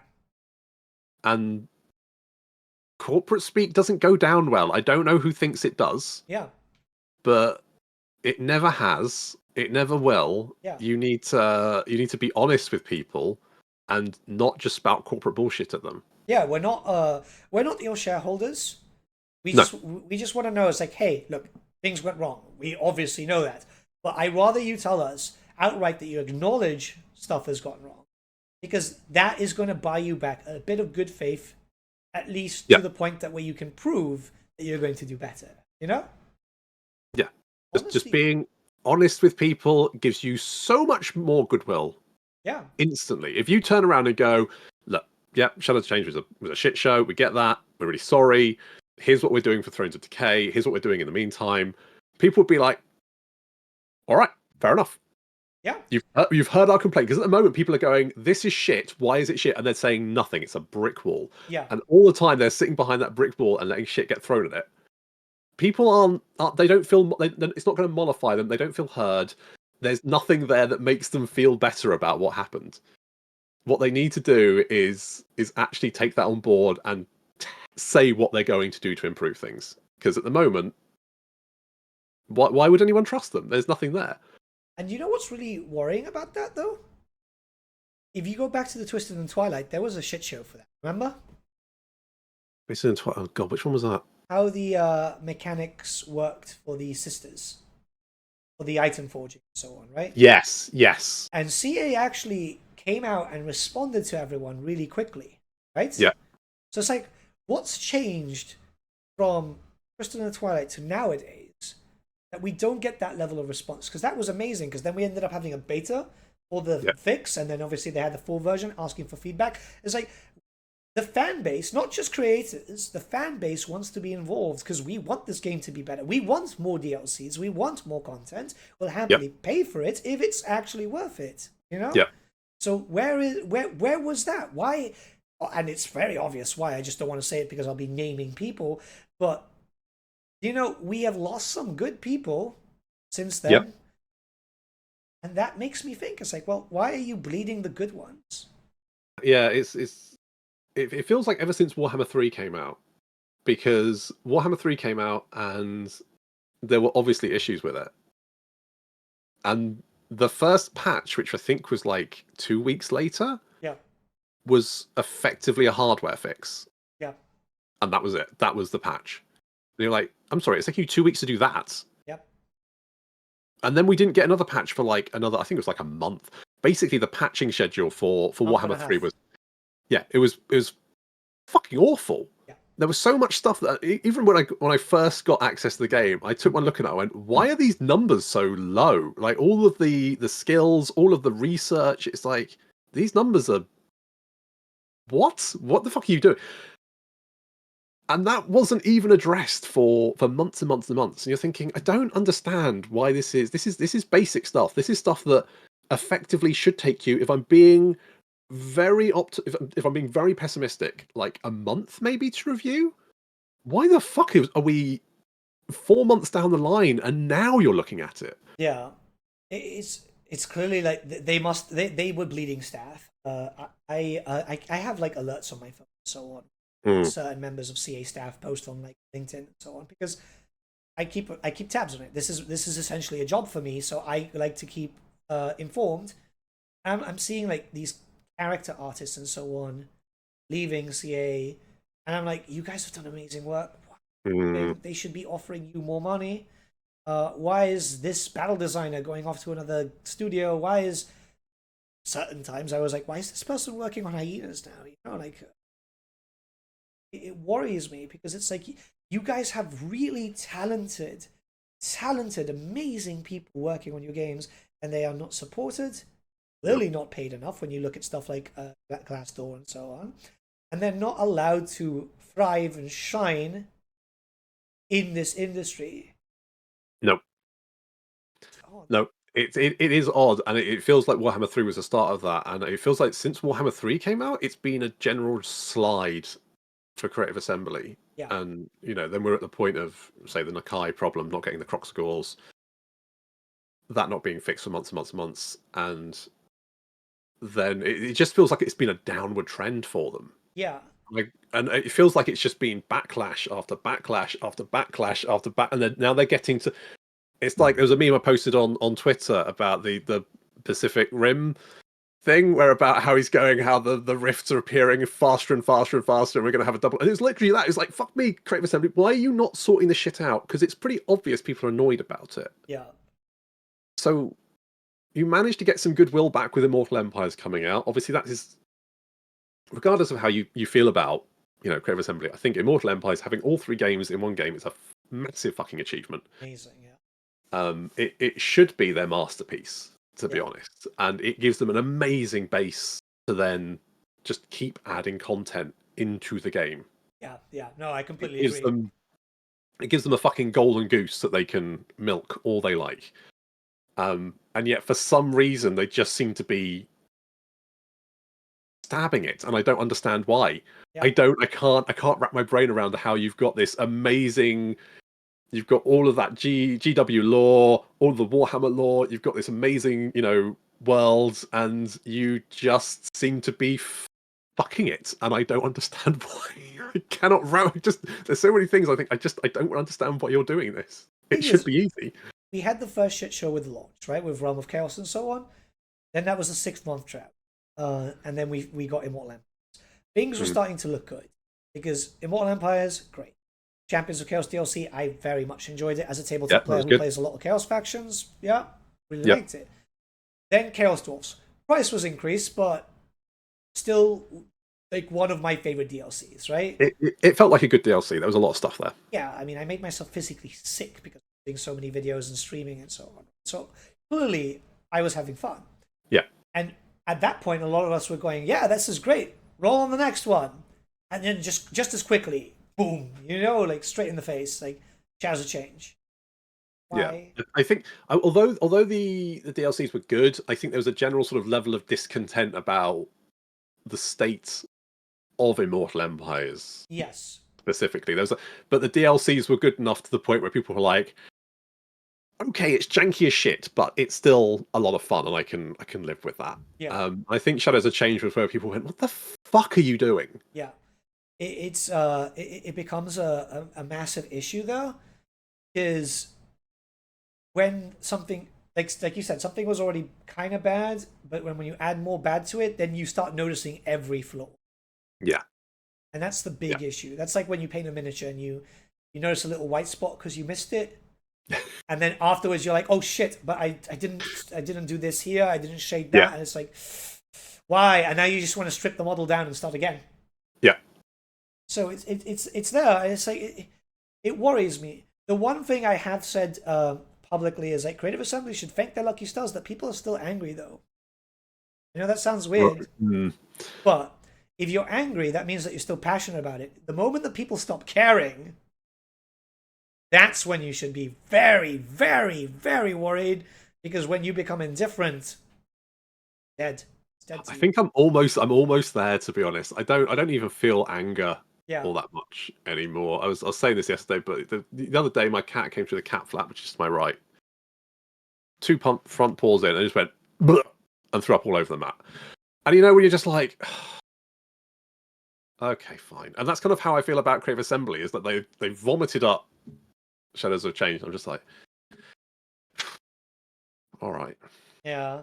I I mean, guess you can still live here, and I'll sort that out. But fuck, I can't. before the Can't be angry. embargoes ended, like I normally do multiple videos per day when it comes to those embargoes, but I felt so defeated. I got to a point that I was just doing one video a day. Mm. And streaming, I just stopped streaming it. We were halfway through the embargoes, and I'm like, I'm gonna go play that Warhammer Bannerlord mod. And I was I think having we need to try that. dude, it is so good. It's so good. But I was like, fuck it. I just don't want to play Shadows of Change. I'm gonna. Mm. I don't want to be mad on stream. That then the developers from the Warhammer mod contacted me, and they're like, "Hey, do you want a little bit of early access?" I'm like, "Hell yes, man! I'd love to play Bretonnians." And it was really fun, right? It was really good. And I tell you what, my mood, and a lot of my viewers were like, "Yeah, your mood has drastically changed." It's like, yeah, it's amazing when you're covering something that you like. It just makes you feel happier in general, right? I will admit I do find myself complaining quite a lot when I make my videos now, and I really hate that I do that. Yeah, And I think part of it is the fact that I've played so many hours of Warhammer that it's the point where I can see behind the curtain now, right?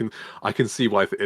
But all the same, whenever something happens, and it's like the Crisis spawned in my Manfred campaign, and it yeah, was like, I don't know why I still have that turned on, to be honest, because I forget to turn it off, yeah, and it feels like such a wasted opportunity to sort of have this end game event where, again, it feels like they just kind of phoned it in. yeah, Like they had the idea and went, "Why don't we just spawn armies all over the place? Done." yeah. It Rather than sucks. rather than actually sort of like, work on something that then is a fulfilling end game objective for the player, it's just, I'm just going to respawn a bunch of armies and Yeah. give them massive bonuses. Job done, I guess.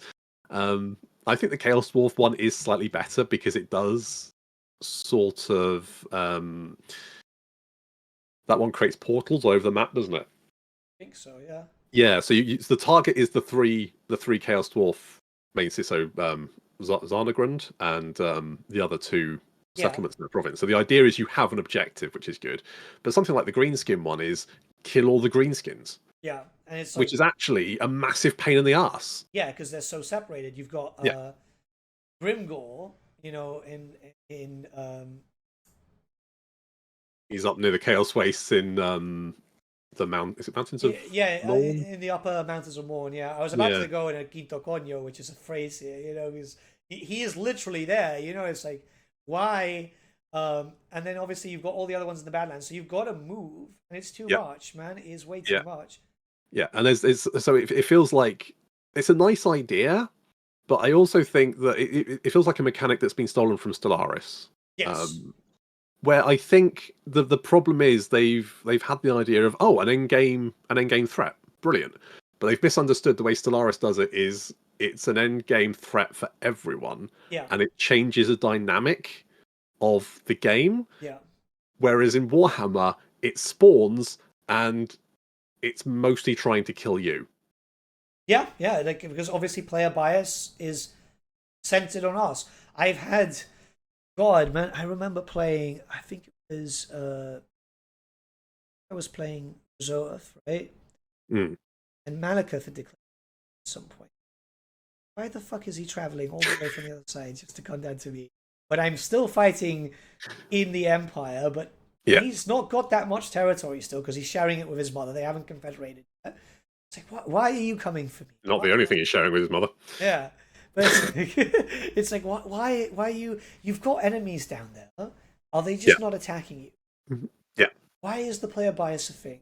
It should be destroying everyone. See, one game I really like and play a lot from Paradox is Crusader Kings 3, right?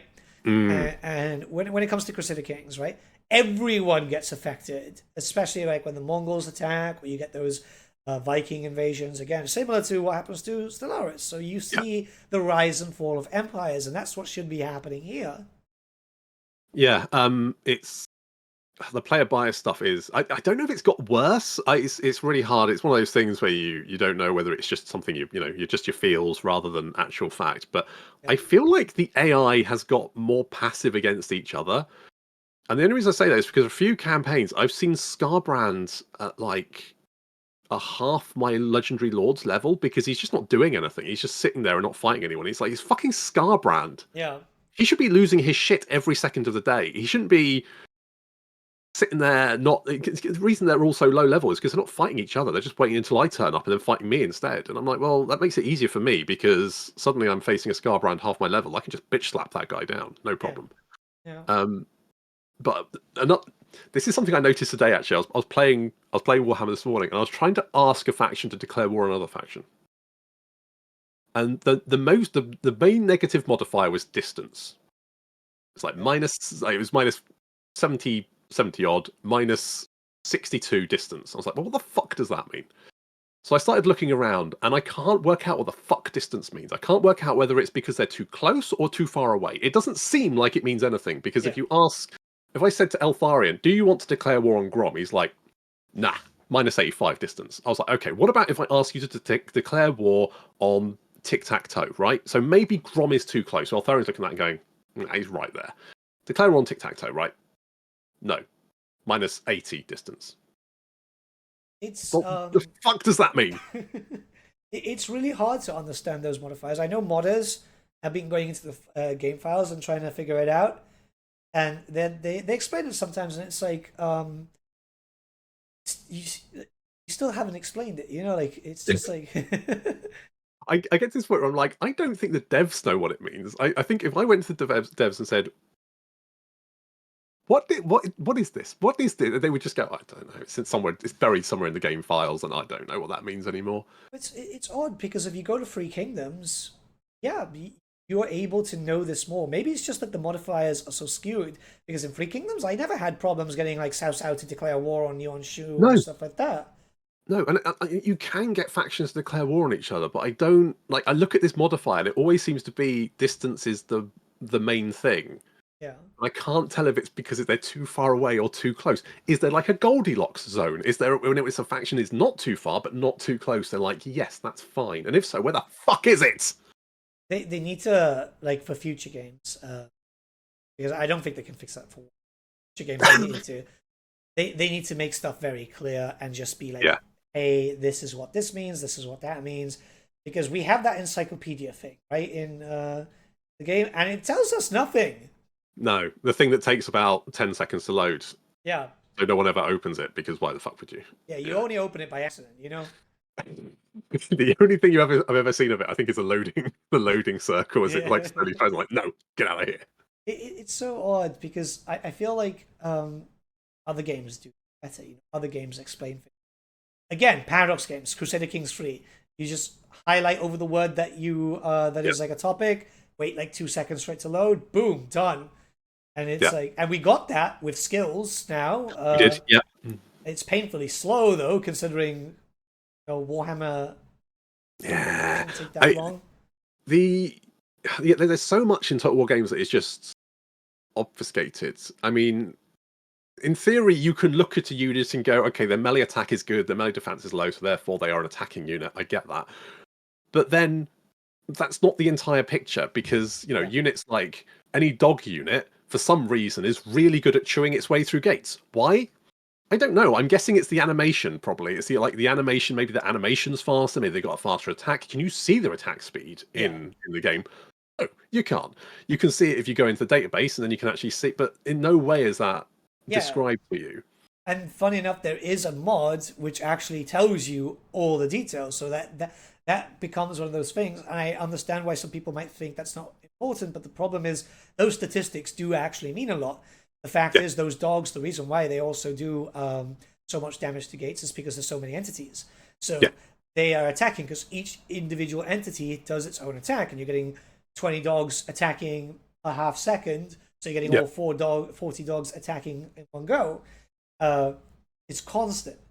It's, again, ridiculous because it's 4 dogs, But it means you can take a unit of dogs and a giant and you can put them against the gate and the dog will manage to chew its way through a gate before the giant's got it down to half health. Yeah. And you think, I don't think that's how that should be, but it is. I mean, you would look at those units and go, well, the giant's obviously going to be better at bashing down a gate. But no, it's the little doggos. The doggos are good boys and they can... Just funny because I used a lot of Warhounds on the tabletop and they were always considered useless. I would use them as point sinks, right? It's the same reason you'd bring down giant rats. They would literally just there as like, I've got an extra 40 points. Why not, right? But like they weren't great at doing stuff, and then seeing them here just destroying gates and stuff. Dogs are a dark horse. Well, they're a dark dog, but they're a dark horse in that they are incredibly good at killing pretty much anything. They're terrible at lot, but if you can take a unit of Blood Knights, charge a unit of direwolves into the back of them, those direwolves will fuck those Blood Knights up. They will not know what hit them. Yeah, they do and a lot. And you look at them and you go, well, they're not going to do anything. Fucking vampires versus basically skelly dogs. I mean, there's no matchup there. That's easy, and yet it's insane. It's insane. And obviously, because I normally play when I stream. When I stream, I do hard, right? I like to chat. I'm doing 8-hour streams. I like to. You don't want to be too stressed. It's totally understandable. Yeah, but then you get the modifiers, and those modifiers make them insane. Because I remember doing a legendary stream. Someone says, "Oh, you never play legendary." It's like, fine, I'll play legendary this time. And I was playing. I was playing Sinesh, right? Azazel. And I was fighting against someone who had like a trash tier unit dog. I can't remember exactly who. So it was to be one of the other. It could have been the Norscan faction, right? And I got hit from behind. And it was melting one of my heavily armored troops. I'm like, That's not difficulty. That's just modifiers, right? Like it's not really difficulty. Make the AI stronger, not make the AI like insane, Yeah, right? it's one of those things where if you have a unit of goblins that can take on a unit of chosen, that's Yes. that is, I mean, yes, that has made the game harder. However, it's also made it feel like complete bullshit. Yeah. And I think this is the problem with Total War difficulty: is there is a thin line between fun but difficult and complete bullshit. And Total War just seems to just wobble all over that line. Yeah. Um, it's very noticeable, and it just gets really annoying. Because we want it to be like I wouldn't mind smarter AI, but then when they did do smarter AI, they had you would fire a mortar, and then everyone would dodge, right? Yeah. Everyone knew how to dodge this, that, and the other. It's like that's not smarter AI, because like in real warfare, that wouldn't happen. And I get this is Warhammer, it's fantasy, but even then, that wouldn't happen, right? Yeah, exactly. It's you want it to be smarter macro, not smarter micro. Yes, yes, exactly that. That's perfect.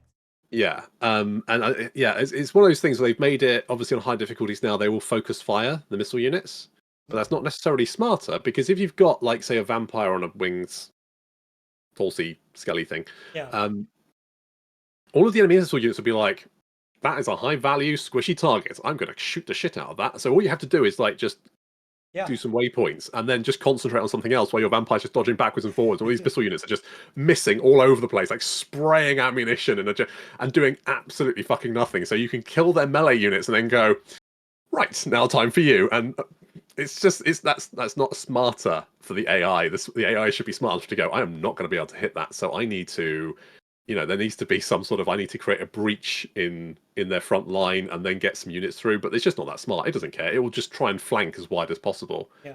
There's particularly some maps, and I think in Warhammer 2, I'm thinking a particular settlement defense map, I think, where it was so narrow that if they had an army and a garrison there, it would basically be a fucking dragnet. Yes, You yes. could never flank. It was just like they would just like march up the battlefield. So it'd be like, well, there's no point trying to use like flanking units because I can't. There's no space for it. Yeah. So they just do the same tactic again and again and again, and it's not very clever. Yeah. Honestly, it keeps happening. I don't know. I think the most important thing is CA needs to like really double down and actually look at their code and go, okay, what is wrong and so on, because we want this game to be fun. I mean, even despite the fact that this shit show was what the last day of August, right? Yeah. We're still more or less averaging at 20,000 players per day, which is insane. Yeah, which is very impressive. I mean, if you look at games like, like Stellaris or a lot of Paradox titles, they don't get anywhere near that. Yeah, I mean, Hoi 4 does, but I think Hoi 4 Yeah. has like such a high meme community that keeps people engaged. Because Yeah. Hoi 4, this is the thing, when Total War games release, it's big peak, die, right? Yeah. Hoi 4 has literally been, it died on start and has been rising constantly. And it's like, Yeah, it's I want doing that. really well. I want that for Total War. I want to see Yeah, exactly. I want to see like 70,000 people a day because it would be incredible, right? Yeah, I don't. I know there's people that want to tear Total War down. I don't want to do that. I want to see it be good. That's what I want. And Yeah. I think that giving CA a piece of your mind is a perfect thing to do, and it seems to have had a really good effect because nothing else did. Yeah. So give them a slap down. Yeah, absolutely. But I don't want. I will happily see all the rocking of the boat, but I think it's a quote from Discworld where it goes, "You'll happily have people rock the boat, but we'll stamp heavily on anyone trying to drill holes in the hull." And I'm very much that. I'm like, yeah, fucking rock that boat, make them worry, Yeah. make them scared, make them up their game. Yeah. Great. I'm not going to sit there and cheer on the destruction of Creative Assembly and Total War just because I don't know it'll make you feel happy for a couple of days before you realize that that's it and there's never going to be another game like it, because there isn't. There is no other game like Total War. Yeah. I wish there was competition, because I think that would make Creative Assembly up their game. Yeah. But there's nothing like it. I mean, we hear of like stuff like some dude now is planning on doing a spiritual successor, right? Broken Rampart something. Okay. And it's like that's cool, but you're not a full-time developer. You know, you've got a team now. I checked it out. It's like, okay. I mean, a lot of stuff that you're talking about is mostly just in theory, not in practice, because at the end of the day, it's still very early on. But it's like, what are you going to bring to the table? You can say that you're going to be better than CA, but are you going to be better than CA? Do you have the funding to be able to make a large-scale game? A lot of people think that one dude can do it, which, yes, fair enough. Nanolords kind of prove that a single developer can do a lot, but first up, he's had external work, right? The guy from Nanolords has had loads of people externally doing animations and stuff like that, so that he can focus a lot on like maybe coding and gameplay. Second, like didn't Nanolords have like a tremendously high Kickstarter? I can't remember. I really like the look of Manor but Oh yeah, it does keep getting held up as this is going to be a Total War killer. I'm like, no, it's not. It's nothing like Total War. yeah. It's Banished on steroids, and don't get me wrong, that's what I want. I love Yeah, Banished. it looks great. It looks really good. It looks like the developers put a huge amount of work. It's being published by Hooded Horse now, isn't it? Yes, yeah. Yeah, I mean, it looks great, and obviously the guy's putting a huge amount of work into that. He looks very dedicated, and I really hope it does really well. Yeah.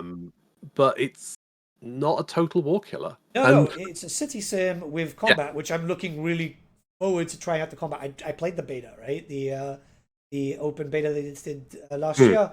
I was like, this is really enjoyable, mostly because I love those city building games yeah. because it's relaxing to me. I like sitting down with a nice cup of tea and Oh, it's playing nice, isn't it? those. Yeah. Building a nice little city, and yeah, and you've got the combat stuff in there, which is great. But it reminds me more of a game like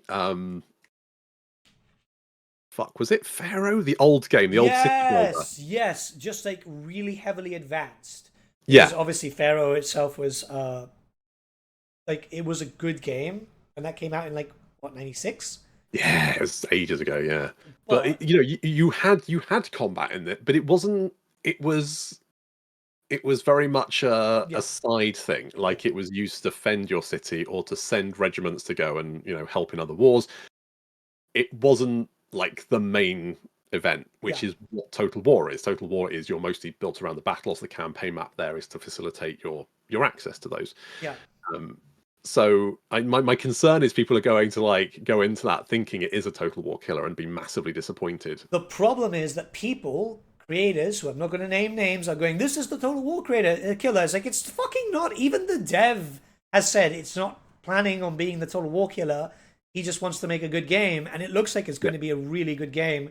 Yeah, it looks great, and I'm really hopeful that it does really well for him because he does seem like a nice chap. Yeah, So he chats a lot, like he's quite open with ideas. He felt really bad that he delayed it, obviously, because it was supposed to be for this year. At the end of the day, people just want a good title, right? So nobody really cares that he's going to delay it as long as it comes out well. And like I'm looking forward to playing it. I tell you what, again, I like that type of stuff. I love the idea of getting resources, the fact that you could like expand into the map by making it a little bit bigger too. That for me is very satisfying because that means that I can build districts if I want to, right? I have like big farming districts and stuff like that, and that for me is very, very satisfying. I've been playing a lot of Stranded Alien Dawn recently, which I've kind of done the same, right? oh, I've heard about that. Yeah, It's pretty fun. The only problem is that you only get like to 10. I think the maximum is like 8 to 10 humans. But now they've just done a DLC which has robots, which make your management of your area much better, right? oh, okay. So for me, it's like, I love those games. I loved playing, like, again, Banished and anything like that. But this one looks like it's going to be better than Banished, right? That's what I see. I see it as, like, taking the format which works and making that format better by adding in some combat, adding in some extra flavor, which is desperately needed for that genre to keep it going, And it's just odd when people just go, yeah, this is going to kill Total War. And they're doing it smiling. It's like, shut the fuck up, bro. Like, what the hell? I think comparing it to Total War is only going to damage that game, and that's my concern. Yeah. It seems it should be its own thing. It should just go. You know what? This game is held up on its own merits, and I would really like to see something which would challenge Total War. I would love to see something in the same, but it feels like no other company is willing to to go that far. Because the amount of work that goes into a Total War game, right? It's a dying engine because they have to either make a completely new engine every few years, which is obviously very costly, or build up on an engine which eventually, like what was happening now, is going to start falling into its own weight. Yeah. And it's like, don't get me wrong, I'd love a Total War competitor. I would honestly just prefer if Total War got their shit together and we just had good times going round, you know? Yeah, if they can just get their shit together, that'd be great. Yeah, that's all we ask. That's all we ask. Creative Assembly, if you're listening, get your shit together, please. Yeah. For the love of God, get your shit together. The great thing is I know they're listening because I get devs messaging me going, hey, I watched your interview, blah, blah, blah. It's like, oh, cool. So there you go. I mean, yeah, to be honest, I think, the devs they're obviously very good at what they do. I look at some of the animations for like the monsters and stuff, and I think these are fucking amazing. Like, yeah. Fucking Mutilavortex Beast. You can, exactly. It just looks, chef kiss. Yeah. And you can go right down to like the ground level, and you can think, look at all these guys trying to kill each other. You can have 8,000 guys on a map trying to brutally murder each other at the same time. And this game looks fucking amazing from the ground level. And you think just how much effort, work, and skill must it take to get to the point where you can, because most games won't have anywhere near that much stuff on the screen at any one time without collapsing in under themselves. Yeah. If you've got to get, this game at ground level can look as beautiful as some Ubisoft games. Yeah. And you've got thousands of people all trying to murder each other and moving around at the same time, and it works perfectly. There's a huge amount of skill at Creative Assembly. There's a huge, and my concern is it's the management that are the issue. Oh, it's the managers. It's clearly the managers. They're the ones who can't fucking manage shit. Yeah. Because, I mean, I talk to devs, right? I talk to a lot of them. Consider a decent number of people at CA my friends. They are, like, passionate about what they do, you know? Like, when we get early access to DLCs, not so much for Shadows of Change, interestingly enough. Champions of Chaos, I remember some devs going, after, like, we had just gotten access, you know, they're like, so what do you think? I was like, bro, my internet's crap. Give me, like, 30 minutes, you know? And then they're like 30 minutes later, so what do you think? What do you think? Because they knew I was going to play, like, Azazel first, right? Yeah. And it's like, what do you think about Azazel? What do you think about his design? Blah, blah, blah. How do you think about the animations? Like, yeah, I'm happy. I mean, like, I finally got a character that I was waiting for a long time. Same thing happened with the Chaos Dwarfs. What do you think about, like, us putting a little bit more into, like, the mechanics and so on? Because obviously there was, like, that 3 tiers of mechanics, right? That you'd get laborers to turn into this, to turn into that. I was like, that's fucking great. You know, this is something that I heavily praised because it felt like this was a good push for Total War. It's a step. It was definitely a step up for the campaign gameplay. Yeah. Yeah. So, like, they are very passionate, but I don't speak to managers at CA, right? Like, as far as I know, right? And they are the ones, because the problem is, and this isn't just like a gaming thing, this is everywhere. A manager who has been in a management position for a while has likely forgotten what it feels to be a frontline staff member, right? He doesn't know what the people, because he just wants to generate sales. If you give the people what they want, that's going to generate your sales. Does help, doesn't it? Yeah. Yeah. I just hope that they can. I say my main concern is you've got people that greenlit Hyenas still in their role, and all those people that worked on Hyenas being kicked out. Yeah. And it really should be the other way around. It should be the person who went, yeah, Hyenas is the best idea I've ever had. He should be out of his ear, because the fuck is the point in someone who is supposed to be an ideas man having terrible fucking ideas? Exactly. I'm telling you, I am waiting for the eventual day for a Total War dating simulator. That's eventually going to happen, right? I said it every interview. I try to cram it in. I think I said it first with Legend. It's like, it's going to happen, man, because we've had Hyenas, right? We had Elysium, you know, we've had a lot of pretty bad ideas. Total War dating simulator. You'd be Julius Caesar trying to romance Jiao Chan, and then Lu Bu comes in and murders you, you know, because you went through the wrong dialogue options. The classic love triangle. Yeah. But it's going to happen, and it does worry me. But we have been fairly negative. So let's talk about some we've been negative because we care. That's the most thing. Right? I know a lot of people see these things and go, "Oh, you're just bitching for the sake of bitching." It's like we do care about this, and it's very obvious because if we didn't care, we'd just stop talking about Total War in general, wouldn't we? I fucking love the Total War franchise. Yeah. It's been my favorite game series since I picked up Shogun Total War. Yeah. Obviously, you're dedicated. Obviously, you want them to succeed because you want to see more. You want to see more games. You want to see more shit. I want to see Total War 40k. That's what I want. Yeah. I want fucking Titans. If they don't do Titans, I'm gonna be so fucked off. Imagine a Warlord Titan. Like, it definitely needs Warlord, not that little diddy thing. I want a fucking Imperator. Give me a fucking Imperator. I want a fucking Cathedral on legs. That's definitely why we needed a new engine because holy shit, you know that's need further zoom out. Oh yeah, tremendously. Like, is that how big are they supposed to be? Like,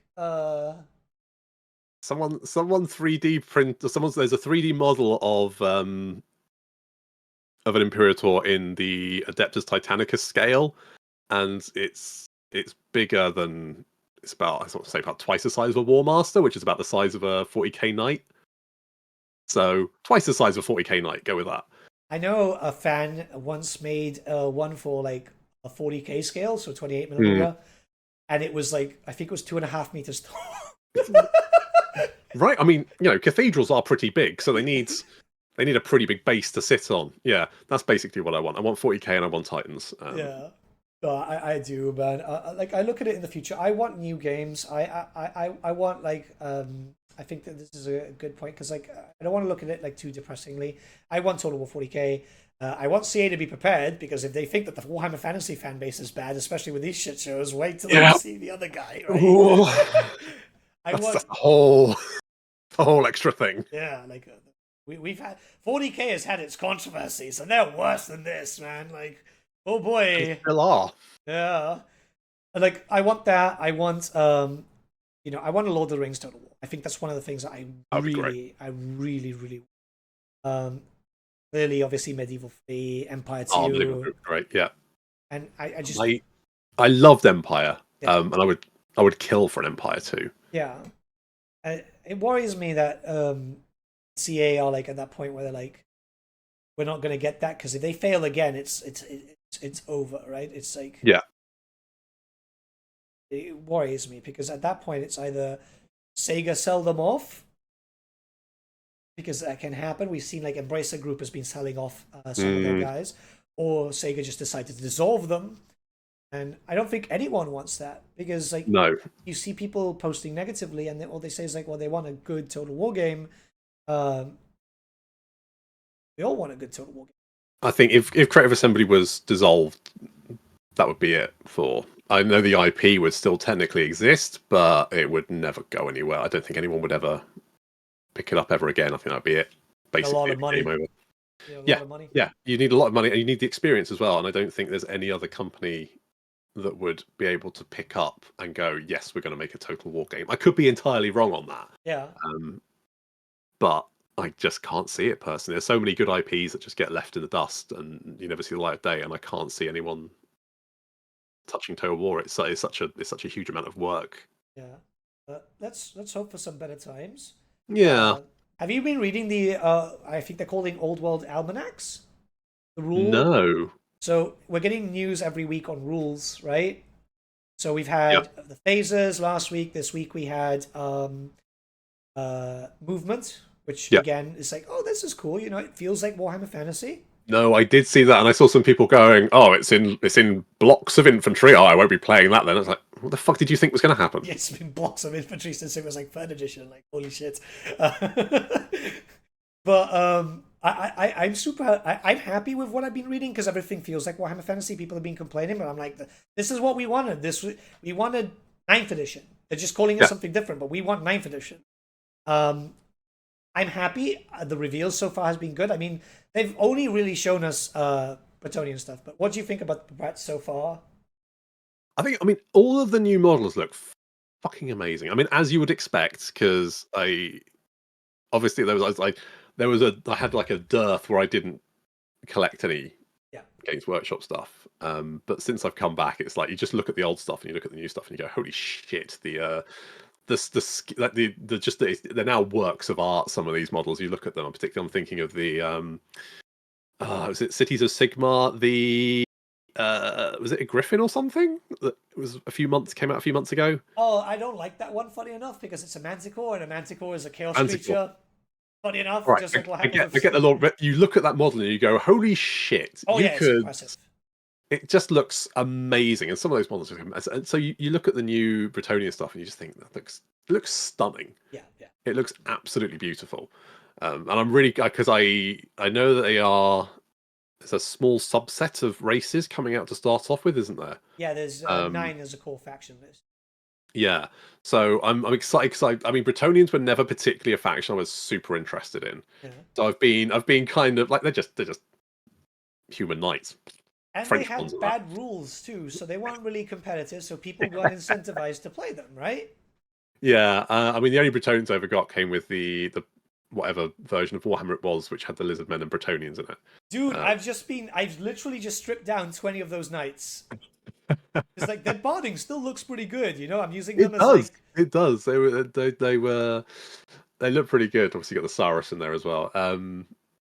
So I'm kind of more interested in whatever faction they're showing off next. Because the Bretonnian, I'm like, okay, that looks cool, but I actually want. It's kind of like whenever they do 40k stuff and they show off Space Marines. I'm like, fucking more Space Marines. That's fine. Show me the Xenos, bitch. yeah, I want to see. Let's see some of the non-human stuff. Come on. yeah. So I'm kind of waiting for the whatever they show off. Because I haven't heard what else Tomb Kings are they've got next. planned. Tomb Because Kings. the trailer was Tomb Kings and Tonians. Yeah. And we've already seen one Tomb King. We saw it in Warhammer Fest. They did the reveal of the Paladin on foot for Bretonia. Yep. With the great sword and the orc head. And then there was that really cool looking new Tomb King with the Khopesh, right? And a Khopesh and a scepter. I didn't fucking see that. I'm going to have to go back and search for it now. Oh, shit. It's a good model. They've shown us renders of other Tomb King stuff, but like not actual models, right? They showed us like a new halberd, a new staff, and stuff like that, which for me is like, oh, you know, kid bashing material. Yeah. But like, I'm looking forward to Tomb King stuff. I have reason to believe that maybe this, because we've seen a lot of Bretonnian stuff. We haven't seen the whole Bretonnian roster, but like, this is going to be the start box that everything's been rumored about. So they're not going to put everything in the Bretonnian army into that start box, or else it'll be a fucking expensive box. But so we've seen what essentially has been rumored, and basically Valrak was leaking, saying that this is basically the start box. So logically, next would be the Tomb Kings, right? The two core starting ones. And I really hope we see some cool Tomb Kings. I think I do quite like. Again, the Tomb Kings were not a faction I was like super into. What I want is greenskins personally. Yes. I want my greenskins because I do love the greenskins. But yeah, I've been following it, but because there's been such a long run up. Yeah. It does. I'm kind of like, I'm just going to wait until the box set comes out because. Yeah. And then at the same time, because I'm also into Legions Imperialis, which has also been delayed. Yeah, that's going to get a pre-order this week or something, right? I don't know. The rumors are that, but then we've had those rumors for the past like 2 months. People have going, yeah, my uncle who has a friend who works for Games Workshop has said it's going to be, and you go, okay, sure, whatever. Yeah, so that's been delayed and delayed and delayed. So I've sort of been again. I was like, I'm fucking in, baby. Yeah, let's get. And then it's been months, and I'm just like, all right, just tell me when it's out, and I'll look into it at that point. Basically, I want some models to paint. That's what I want. And until that point, I struggle to get any enthusiasm for stuff. I actually did buy the this month's White Dwarf or last month's White Dwarf. Yeah, and that was the first White Dwarf I've bought since probably like 217. I can't remember what this one was. It's like 400 something, isn't it? And the last White Dwarf I bought was like 217, 218 or something like that. So it's been quite a gap if I was to put that collection out. But I was like flicking through it going, oh, this looks really cool. That's right. But mostly I bought it because they had the battle report for Legions Imperialis in there. Yeah. But it was one of those things where it takes you back where you're like flicking through and going, oh, shit, yeah, that looks really cool. Yeah, that looks really cool. It's like it's not a game system I collect, but I really want that. There's a lot of really cool things. Yeah, I think it it feels like Games Workshop are finally getting back on track on giving us stuff. I mean, old world news in general, and very good news in general. One thing that made me really happy is, well, these are the older ones, but Bretonnian archers, right? These are the old ones. These are the ones from like the Lizard Yeah. Bracket. Yeah. The newer ones, right? You know how many come in a box? This was confirmed publicly. Oh, I think you said I saw this on Twitter, wasn't it? It was like it's basically a 32. regiment. 32. That's good. Yeah, that is like, because like the old one used to be I think 16, 14 in a box, and that was never enough. And it's like, goddamn, 32 in a box, that's incredible. And they actually stated it's like the boxes from now on are gonna be full regiments. I was like, yes, man, like that makes it does make me worry how much it's going to cost. Oh no, yeah, I think it's going to be fairly expensive. But Yeah, it's like, well, if they're getting the old casts, which is like these, not necessarily these archers, but the other ones were from 6th edition, which that was 1996, right? So yeah. I would have been 4 years old, right, when I started my Warhammer journey. Don't make me feel old. But like those, I'm not going to pay premium unless I'm getting shit ton of them. 32 is a very good number, man. That's a very good number. Yeah, that's almost like 2 units, isn't it? I think they said it was 2 units worth. Yeah, you could have them as 2 units, and that's incredible because like I want that, right? I want to be able to pick up. There's a lot of ones that just the boxes were too small. Like, there's never an issue for goblins because you always had like 20 in a box, but Chaos Warriors, it was always that odd number of 16. Right? And it's like, what? Yeah, I remember that. Yeah. So they would let you buy this smaller box of the Chaos Warriors, which was 5, right? Yeah. It's like, no, but I want box of 20, right? Or I mean, in a perfect world here, we get 30 in a box that you can to 15, right? But like it does look like they're listening. They posted that one picture of a group of Bretonnian knights on foot, and it was a squad of 20. And I'm like, I really hope that box is 20. I mean, I'll be fine with 10 because I don't imagine those units are going to be cheap point cost wise. Yeah. But I would love a big box of 20 and just make like a full stack, right? A full 5x4. It feels good when you get a big box of plastic, doesn't it? Yes, yes. And you get that new plastic smell. Yeah. Which is a heady aroma. Yeah. I'm hoping that it's a good launch. I mean, we're going to see that launch in early 2024, which, you know, has been like this got announced in 2019, you know, so yeah, it's been a long. That's part of the reason why I'm not as hyped as I probably should be. Is that it feels like I've been hearing about this for so long. Yeah. And I'm now to the point where I'm just like, just release it. Yeah. Release it, and then I'll enjoy it. Yeah.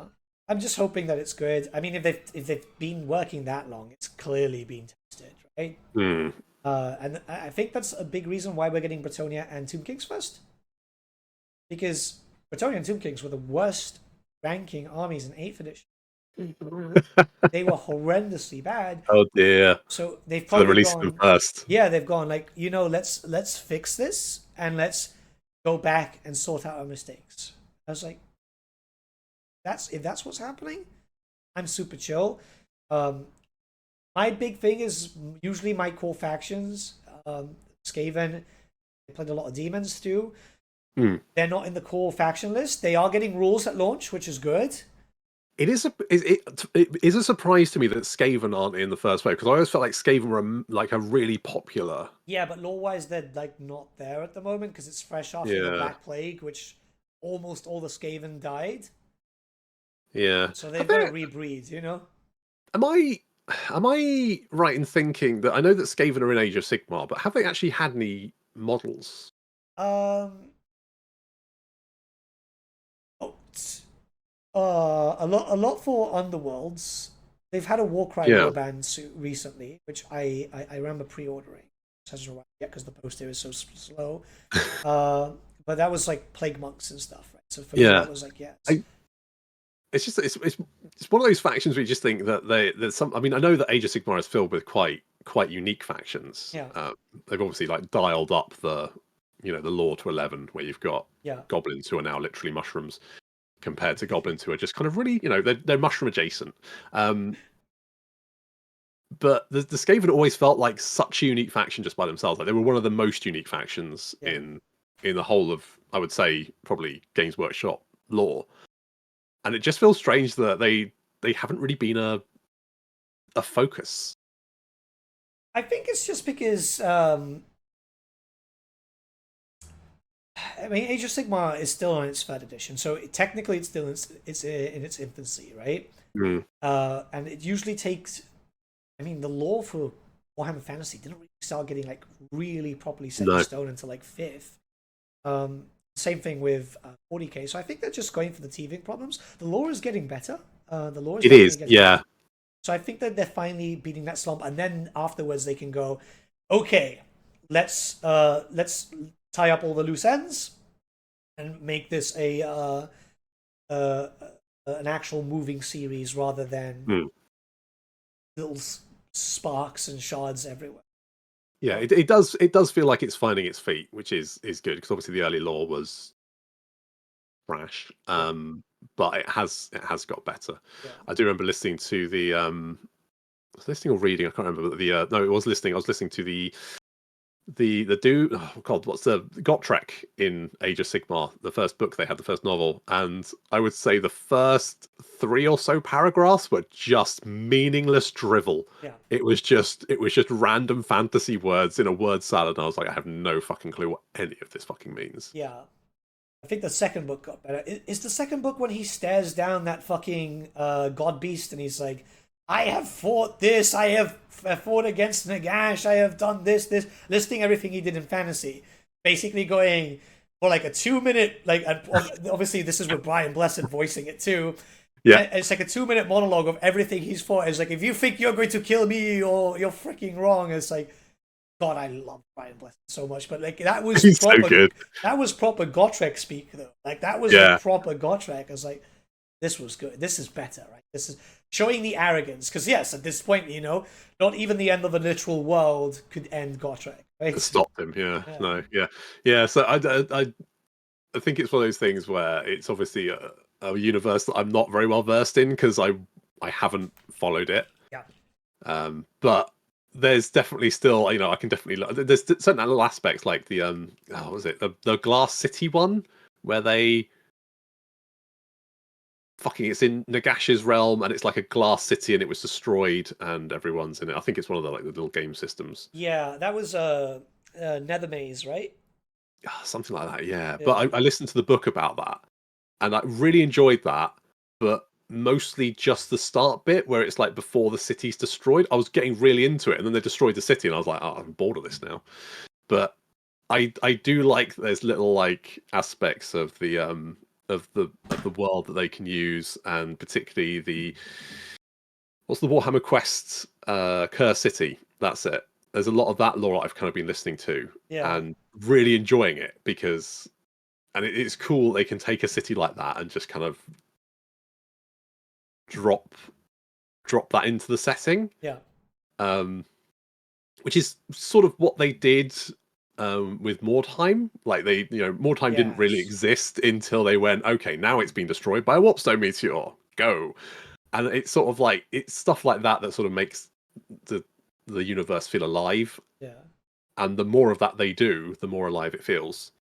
Whereas when they first went, hey, it's Age of Sigmar, no one knew what that meant. Yeah, no context. It's just like there's no context. So it was hard for people to like get invested in something that is so intangible. But they're starting to get there, which is good. It's cool. Honestly, yeah, I completely agree with you. Speaking of Mordheim, do you want that to return? Because I really want that. Like it's in. This is the thing, right? Old World is literally around that same fucking period, right? Like it is, isn't it? So I'm like, ooh, please. I think Mordheim came out just as I was sort of like leaving the hobby. But I used to fucking love Necromunda. Yeah, so same system essentially. Yeah, Basically it's like gang warfare in Warhammer, isn't it? So I've always loved that sort of system. So I'd be super down for some more time. Like we don't know the timeline just yet because like GW for some reason don't want to tell us the exact year that we're starting Old World, which is stupid because I think it would give a lot of people a good reason to read up on lore. But like it's the age of it's the war for the Empress, but it's actually the fourth because Margarita is already involved. right? So for me, that's me thinking it's very close to when the meteor hit, you know. So like that already it's there. It's like the perfect time. You could use that to bring people into the hobby because obviously old world being a regimental based combat is going to be more expensive than the other Warhammer games, you know. Yeah.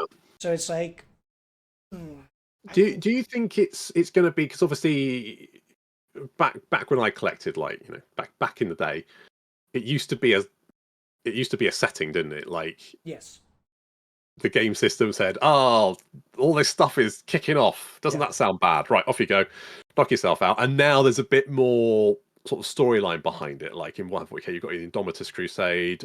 They have the different seasons for Age of Sigmar. Do you think Age of sort of Old World is going to be similar, where they sort of like have a start setting and then they're sort of like pushing it forward every yeah. so often? Well, in the Q&A session that I was thankfully able to go to in Warhammer Fest, they did say campaign packs are something that they're discussing, and they're Cool. planning on expanding the universe, which is great because there's a lot of the problem because of the old world setting is that it's the Great War against Chaos, but a lot of stuff happens that we Hmm. hear about maybe by a line or two of lore. It's like, well, why can't we explore that? And I think that's what they want to do. I actually think that's exactly what they said too at the Yeah. Q&A session, that they want to explore everything that happened during that period. Because what might be interesting to note is, and I think they're likely going to rewrite it in terms of lore, but prior to Asabar Kor coming down to attack Kislev, which is the culmination of the Great War itself, he fucks off into Cafe. There's actually like 2 or 3 sentences, and he kills a dragon in Cafe. Oh. So, like, you know, that's why I think that we're likely not going to see Asabar Kul at the beginning of Old World, but we're going to see it eventually where Cafe eventually gets launched in, and have Asabar Kul attacking Cafe, which people who might not be well versed with the lore might go, oh, this is just a way for them to introduce Cafe. It's like, no, this is actually part of their lore, you know, like this is actually established. It's just only been mentioned in like 2 sentences. Yeah. Oh, that's interesting. Oh, that'd be cool. Yeah, I mean, I would love to see more story stuff. I'd love to see what the fuck the Lizard Men have done. You know, like, didn't get anything. We don't know exactly what they were doing during this period where warp storms were happening, where chaos invasions were happening, and so on. So it's like, give us context. Yeah, they must have been up to something. And the nice thing is, it's going to be pretty easy for them just to sort of like create new lore for that entire area, and then Yeah, it's a clean slate, right? yeah, that's really cool. I'm excited. I just can't wait to see what's going to happen. I'm waiting with bated breath. I'm painting a box a day. Box a day. If only I had that time. I'm currently trying to finish off my War Master Titan, but it's got a lot of edging, and I've decided to highlight it all, and I've get to a point and I'm like, "Oh, okay, I'll do a little bit." So I paint like 4 or 5 pieces of armor and then go, I can't be bothered to do it anymore. Second. I was being bitten. Ah, it's a kitty cat. He's biting my foot. So I'm like, come here. Because if not, he's just gonna kill me. I mean, look at him. Right? All he wants is attention. He knows the camera's here. I've got a pure white cat who, ever since we moved a couple of years ago, and now she sits on the wall at the bottom of the garden, which is right next to the road. And anyone who comes past, she'll just like meow at them until she gets attention. And everyone keeps saying, "Who does that beautiful cat belong to?" And I was like, "That's fucking me." She's a tart. But yeah, we're gonna have to like end the interview. We've been going on for almost 2.5. This is gonna be fun to edit, that's for sure. But before anything, do you have any plans coming up on the channel that people should know about? Obviously, you'll be linked as a tag section on the description. No, not really. I'm just like, yeah, I literally just wing it. I don't know how I got this far as a YouTuber, to be honest. And I guess I just keep treading water until I drown. So yeah. Why not? Why not? That's usually the best way to go, right? Yeah. I'd like to do some more streams. It's something that I do very ad hoc because it's finding the time between my other work, my normal work, sleeping, looking after a child, and cleaning the house, and then I do this, and then trying to find time to stream on top of that is I'm very, very hard pressed. But yeah, I want to try and do more streams, particularly things like the Warhammer mod for Bannerlord, which looks pretty good. honestly, I'd say that if you want to stream it, remember to download it first and compile the shaders, because that takes like about 30 minutes to 45 minutes, and you don't want to be like waiting and. Yeah, that's a good tip. That's a very good tip. Yeah, it is very good though. You're gonna really. It is so good, and you can tell those modders have a lot of lore has been put in. It's beautiful, absolutely. But yeah, guys, thank you so much for watching as usual. You know, this series, I know that you guys are quite enjoying it, and I love being able to bring other creators involved. As usual, any thoughts regarding anything that we've said? Put it in the comments below. The cat is really trying to get like really trying to be in the front, you know. But have a good day, guys. I'll see you all again very, very soon.